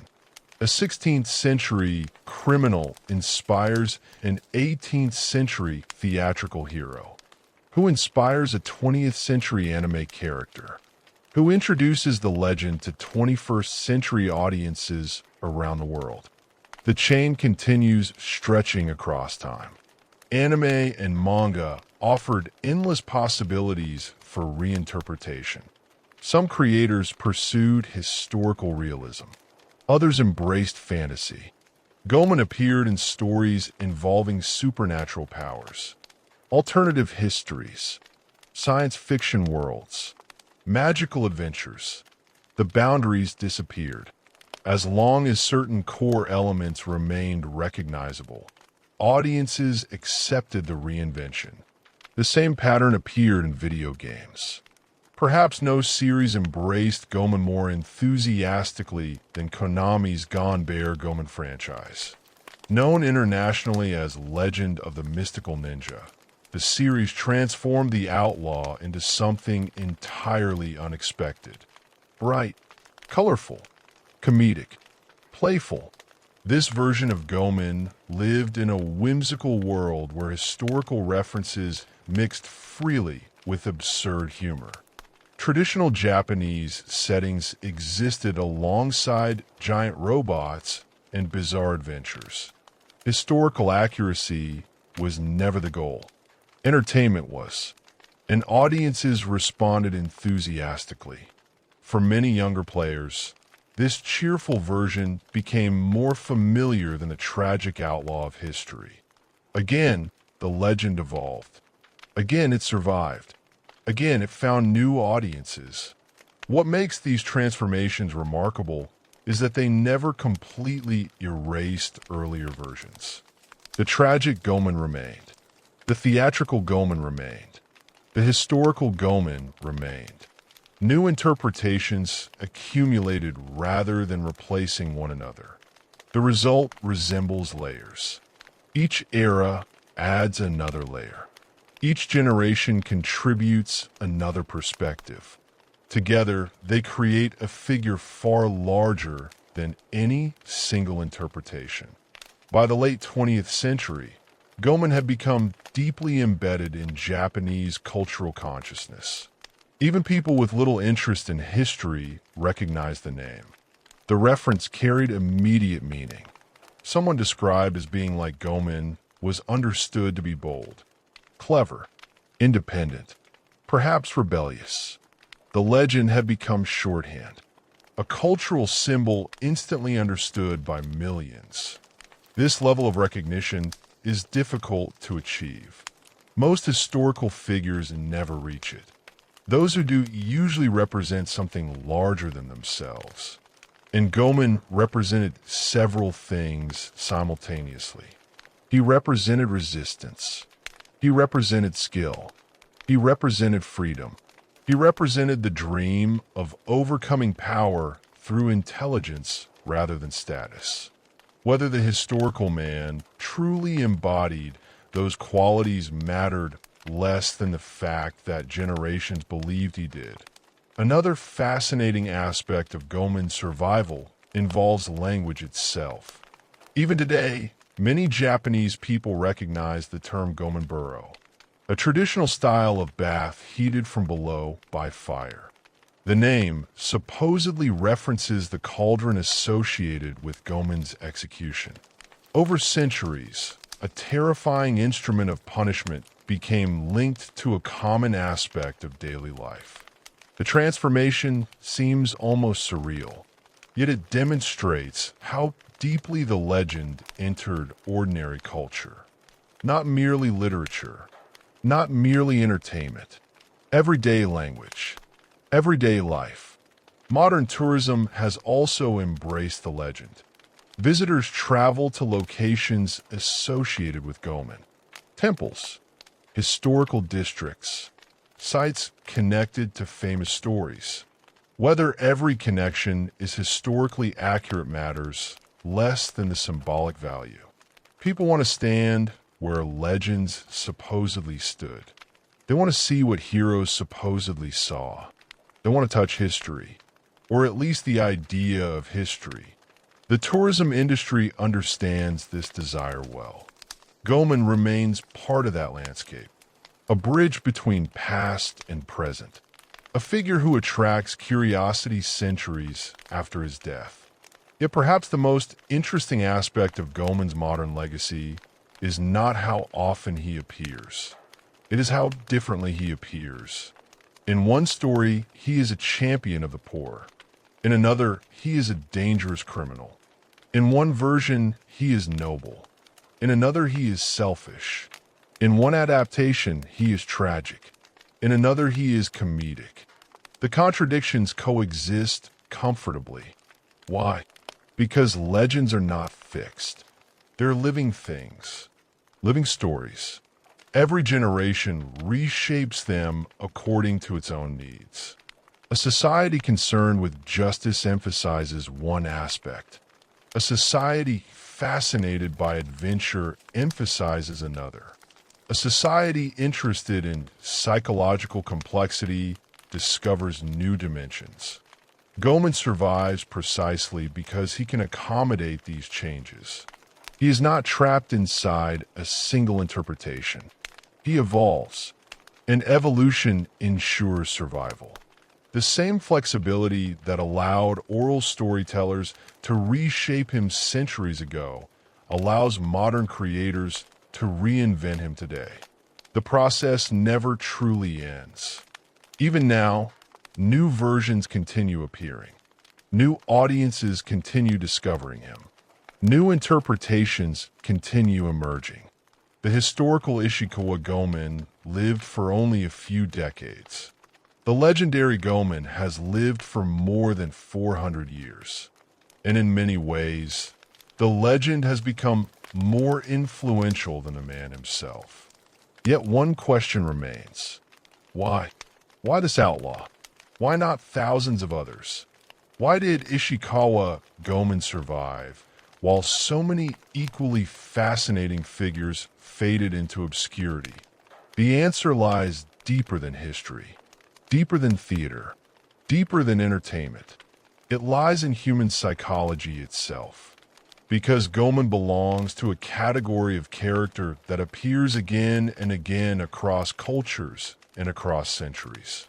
The outlaw hero, the rebel, the thief who challenges the powerful, the figure who breaks rules yet somehow earns admiration. An understanding that archetype may explain why Goemon's story continues to resonate long after the world that created him disappeared. Long before Ishikawa Goemon was born, people were already telling stories about outlaws. Long after his death, they would continue doing the same. The names changed. The countries changed. The centuries changed. Yet the pattern remained surprisingly familiar. Again and again, societies created legends about individuals who lived outside the law. Again and again, criminals became heroes. Again and again, rebels became cultural icons. At first glance, this seems strange. Most societies claim to value order. Most governments encourage obedience. Most communities depend on rules. Why then do so many people admire those who break them? The answer reaches deep into human psychology. Because legends are not merely stories. They are reflections. They reveal hopes, frustrations, dreams, fears, and sometimes the things people cannot openly say. Consider the average person living in any society. Most people follow laws. Most people obey authority. Most people accept limits placed upon them, not necessarily because they agree with every rule, not necessarily because they believe every authority figure is just, but because the consequences of rebellion are often severe. Life requires compromise. Responsibilities exist. Families depend on stability. Jobs depend on cooperation. Communities depend on order.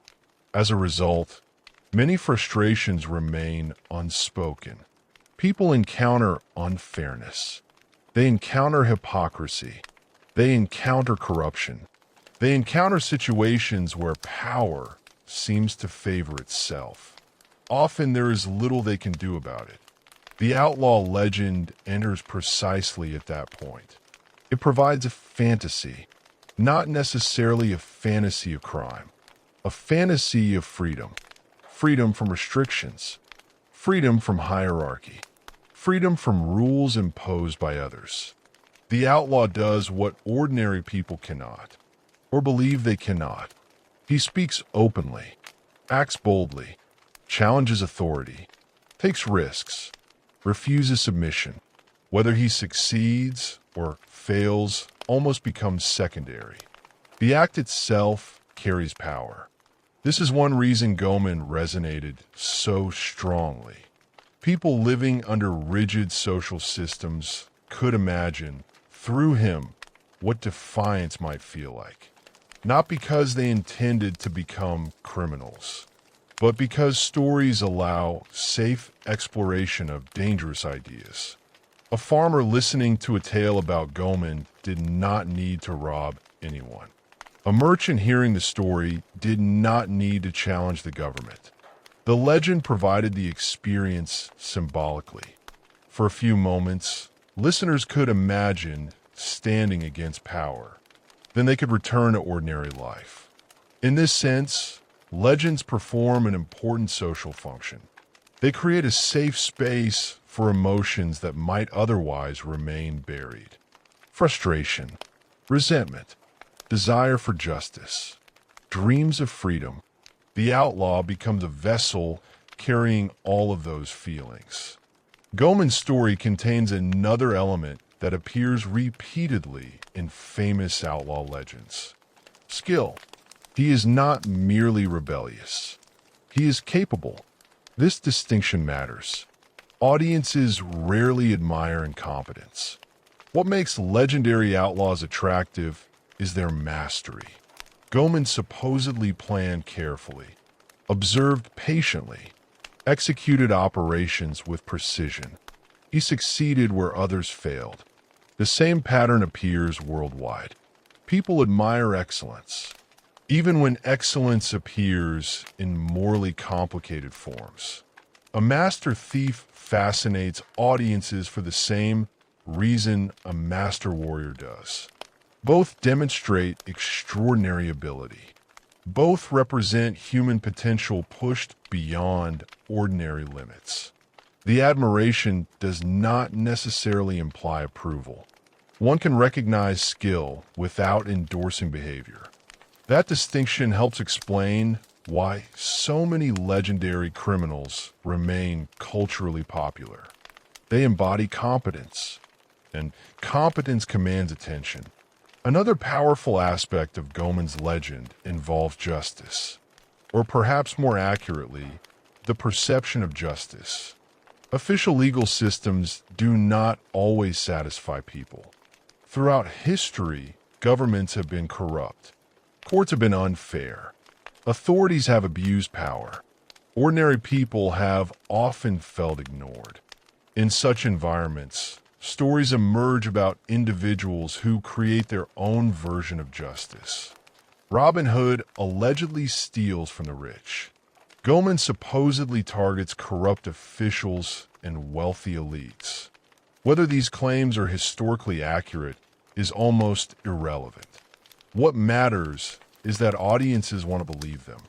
The desire reveals something profound. People crave fairness. When institutions fail to provide it, legends imagine alternatives. The outlaw becomes an unofficial agent of justice, a symbolic correction to perceived inequality. This does not mean the outlaw actually improves society. Real criminals often create suffering. Real theft produces victims. Reality is rarely romantic. But legends operate according to emotional logic rather than legal logic. And emotionally, the image of a clever rebel, humiliating an arrogant authority figure can feel deeply satisfying. Goemon's story also contains another classic element, the tragic ending. This is important. Most outlaw legends do not end happily. Robin Hood dies. Jesse James dies. Ned Kelly dies. Countless others meet similar fates. The pattern repeats because tragedy serves a purpose. It balances admiration with warning. The audience can enjoy rebellion, but the story ultimately reaffirms reality. Authority wins. The outlaw falls. The social order survives. This balance allows societies to celebrate rebels without fully endorsing rebellion. Goemon embodies this perfectly. For years he succeeds. For years he escapes. For years he appears unstoppable. Then comes capture, execution, death. The conclusion acknowledges a harsh truth. No individual remains free forever. No debe escapes consequences indefinitely. Yet paradoxically, the tragic ending often strengthens the legend rather than weakening it. A victorious outlaw might eventually become ordinary. A defeated outlaw becomes unforgettable. Martyrdom possesses tremendous narrative power. The audience remembers courage in defeat, defiance in the face of death, the final stand, the last words, the sacrifice. These moments linger. Goemon's legendary final act with his son illustrates this perfectly. Whether historically accurate or not, the image transformed him. Without it, he remains an interesting outlaw. With it, he becomes emotionally resonant. The audience sees vulnerability, love, humanity. The criminal becomes a father. The rebel becomes a parent. Suddenly, the story reaches beyond adventure and enters something deeper. The emotional connection strengthens. And strong emotional connections create enduring legends. When examining Goemon, it is impossible to ignore similarities with other famous outlaw figures around the world. Perhaps the most obvious comparison is Robin Hood. Both legends involve theft. Both involve resistance against authority. Both portray the outlaw as someone associated with justice rather than simple greed. Both evolved over centuries, and both became far more famous than the historical individuals who may have inspired them. Yet important differences exist. Robin Hood is often portrayed as restoring rightful order. He supports a legitimate king against corrupt officials. Goemon's legend functions differently. He challenges authority more broadly. He does not fight for a better ruler. He challenges the very people holding power. The distinction reflects cultural differences between medieval England and feudal Japan.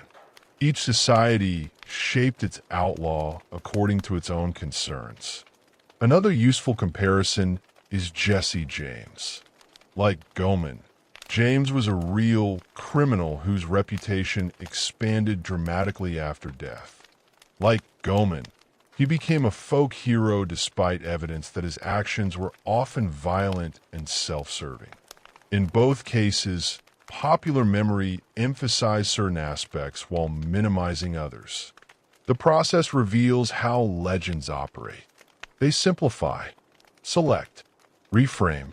They create narratives that satisfy emotional needs.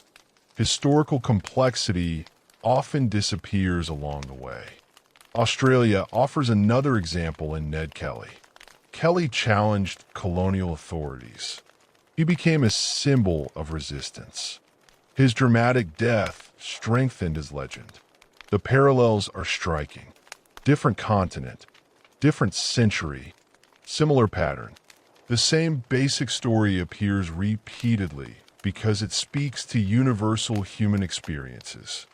People understand unfairness. People understand power. People understand the desire to resist. What makes Goemon uniquely Japanese is not the overall pattern. It is the specific cultural details, the emphasis on mastery, the influence of ninja traditions, the aesthetics of elegance and style, the relationship between individual action and social hierarchy. These elements give the legend its distinctive character. Yet beneath those details lies something recognizable everywhere. The dream of standing against overwhelming odds. The fascination with individuals who refuse submission. The belief that intelligence can overcome power. Those themes transcend culture. They belong to humanity itself. There's another reason outlaw legends survive. They offer intensity. Most lives are ordinary. Most days are predictable. People wake up, work, eat, sleep, repeat. There is nothing wrong with such lives. They are necessary. They sustain society. But stories often provide experiences that reality cannot. Adventure, danger, risk, extraordinary choices. The outlaw hero lives intensely. Every day matters. Every decision carries consequences. Every moment feels significant. Audiences are drawn to that intensity, not because they want to live it permanently, but because they enjoy visiting it temporarily through stories.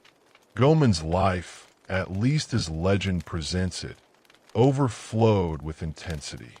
Secret operations, narrow escapes, dangerous enemies, constant risk, a dramatic death. The contrast between that life and ordinary existence creates fascination. The outlaw becomes a vehicle for experiencing a different kind of world. A world where actions matter immediately, where courage changes outcomes, where individuals challenge forces much larger than themselves. This appeal remains powerful even today. Modern audiences may live in entirely different circumstances, yet the attraction survives. People still enjoy stories about rebels, about clever thieves, about individuals confronting institutions. Technology changes.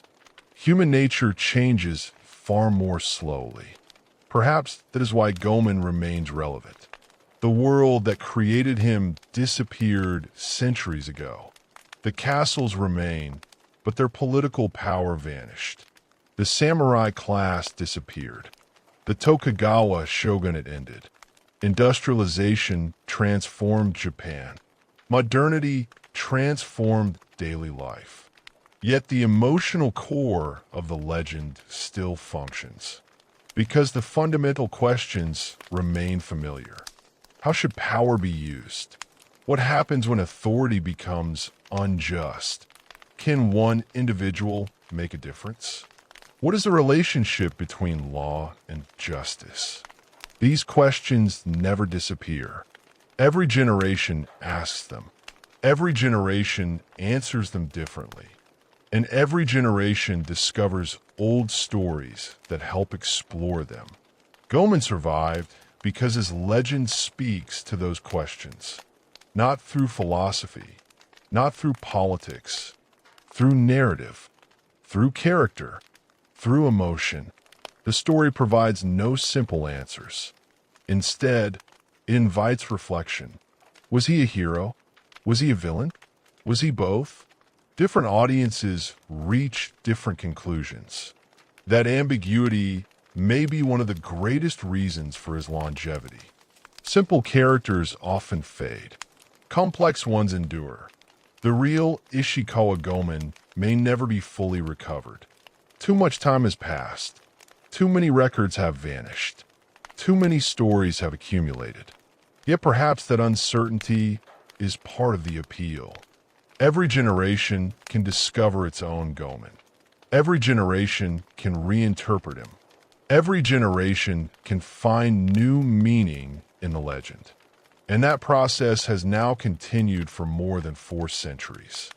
The outlaw executed beside the Kamogawa River became something far larger than himself.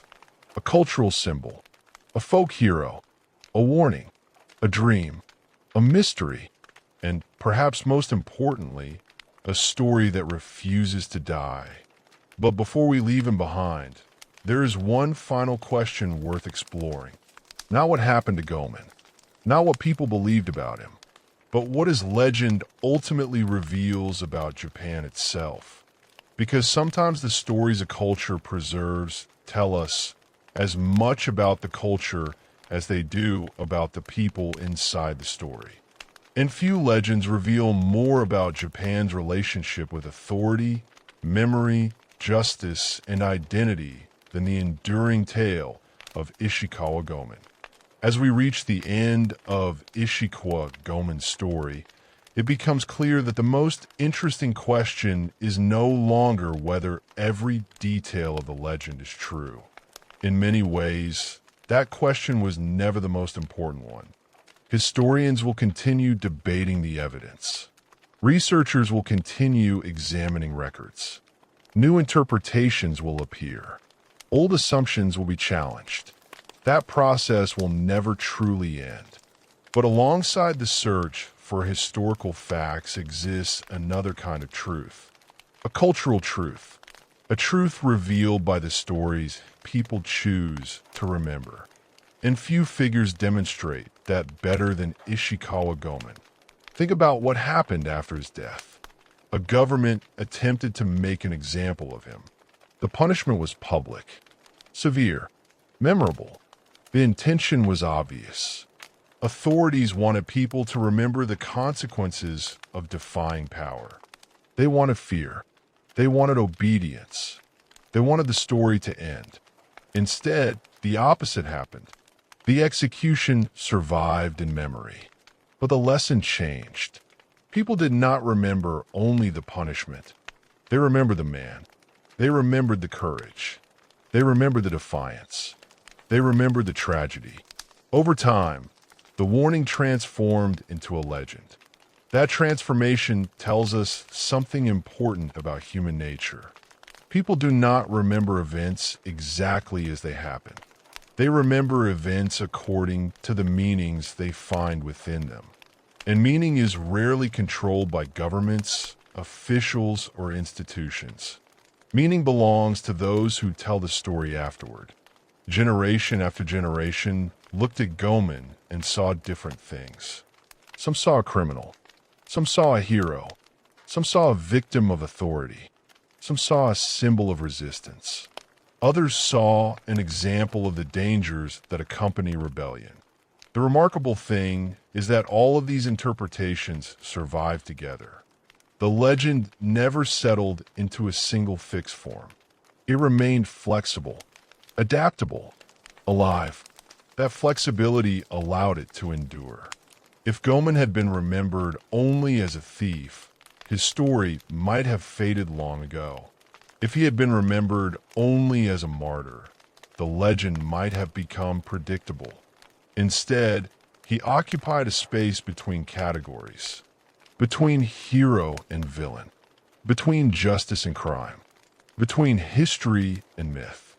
And that ambiguity kept people interested. It still does.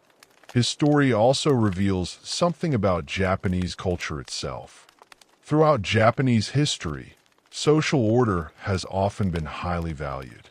Harmony, stability, responsibility, duty. These concepts played central roles in shaping society. Yet alongside respect for order existed a fascination with those who stepped outside it. Not because chaos was desirable, but because individuals who challenged authority could expose its weaknesses. They could reveal hypocrisy. They could force society to examine itself. Goemon became one of those figures. His legend offered a way to explore difficult questions. Questions about power. Questions about fairness.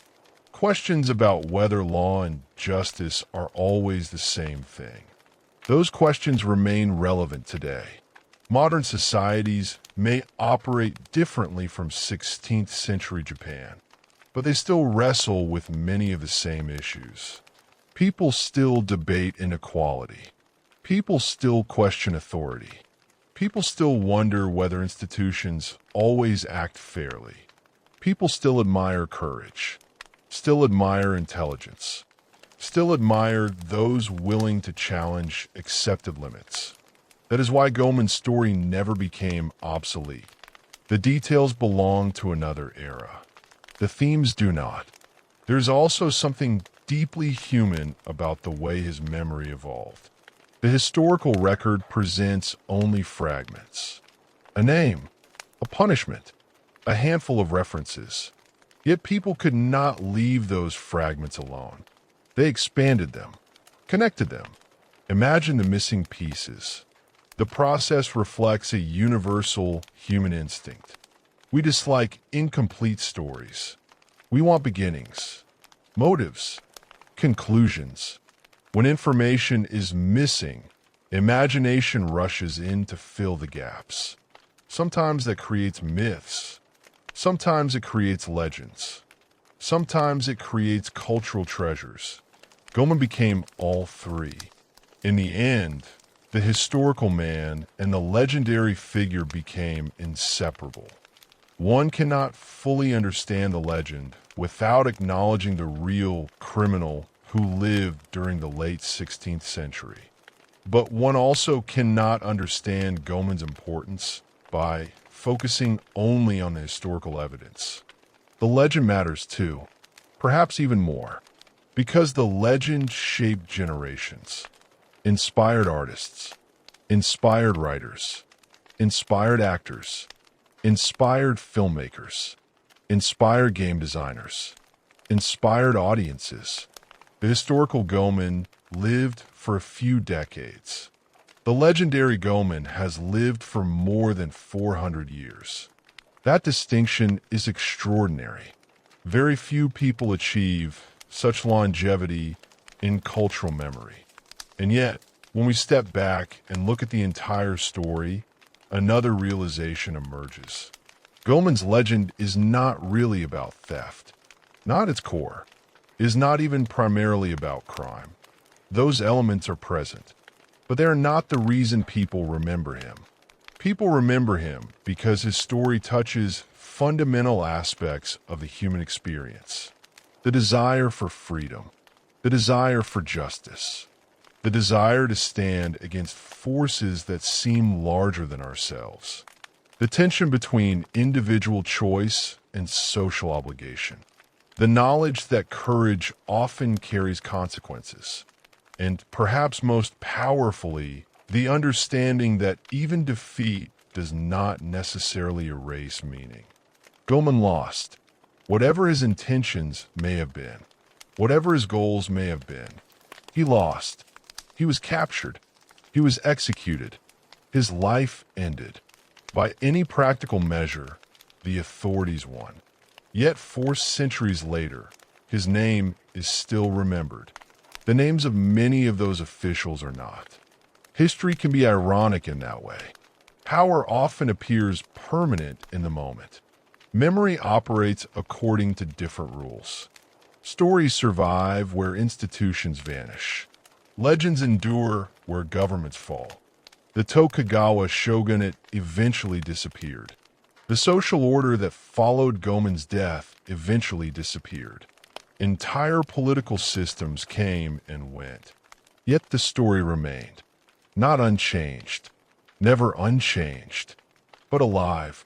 Always adapting. Always finding new audiences. Always discovering new meanings. That survival reminds us of something profound. Human beings are storytelling creatures. We understand the world through narratives. We preserve values through narratives. We challenge values through narratives. Stories become bridges between generations. A child hearing about Goemon today participates in a chain stretching back hundreds of years. A chain linking modern listeners to people who lived in castle towns. to merchants walking the streets of Kyoto, to travelers sharing rumors beside roadside fires, to audiences watching kabuki performances centuries ago. The details differ. The connection remains. Perhaps that is the true legacy of Ishikawa Goemon. Not the crimes, not even the legend itself, but the way his story demonstrates the power of memory, the power of storytelling, the power of human imagination to transform a life into something larger than life. Somewhere in the late 16th century, a real man walked the streets of Kyoto. He lived in a world of uncertainty, a world shaped by war, ambition, and rapid change. He made choices, some good, some bad, some perhaps impossible for us to fully understand. Then he died. History should have ended there. Yet it did not, because stories took over. And once stories take over, anything can happen. The criminal can become a hero. The hero can become a myth. The myth can become a cultural symbol. And the symbol can outlive centuries.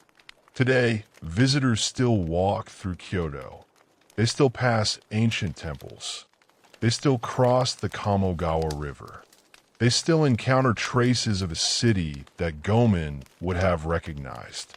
The world around those places has changed beyond anything he could have imagined. Modern buildings stand where old structures once stood. Cars move along roads that were once traveled by foot. Electric lights illuminate streets that were once lit by lanterns. Yet the memory remains. Invisible, persistent, waiting in stories, waiting in books, waiting in theaters, waiting in films, waiting wherever people continue asking questions about the past. And perhaps that is where we should leave him. Not inside a prison cell, not beside an execution cauldron, not even atop a temple gate, but in that uncertain space between history and legend. A place where facts and stories meet. A place where memory reshapes reality. A place where Ishikawa Goemon has lived for more than 400 years. Whether he was a hero or a villain depends largely on who is telling the story.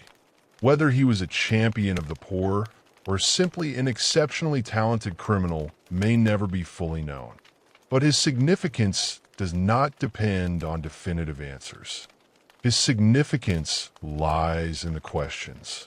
The questions his legend continues to inspire. The questions about justice, authority, freedom, memory, and the strange ways human beings choose who deserves to be remembered. The real Ishikawa Goemon died in 1594. The legend never did. And as long as people continue telling stories about ancient Japan, the shadow of the outlaw who challenged the powerful will continue moving through history, refusing to disappear. The man became a memory. The memory became a legend. And the legend became immortal.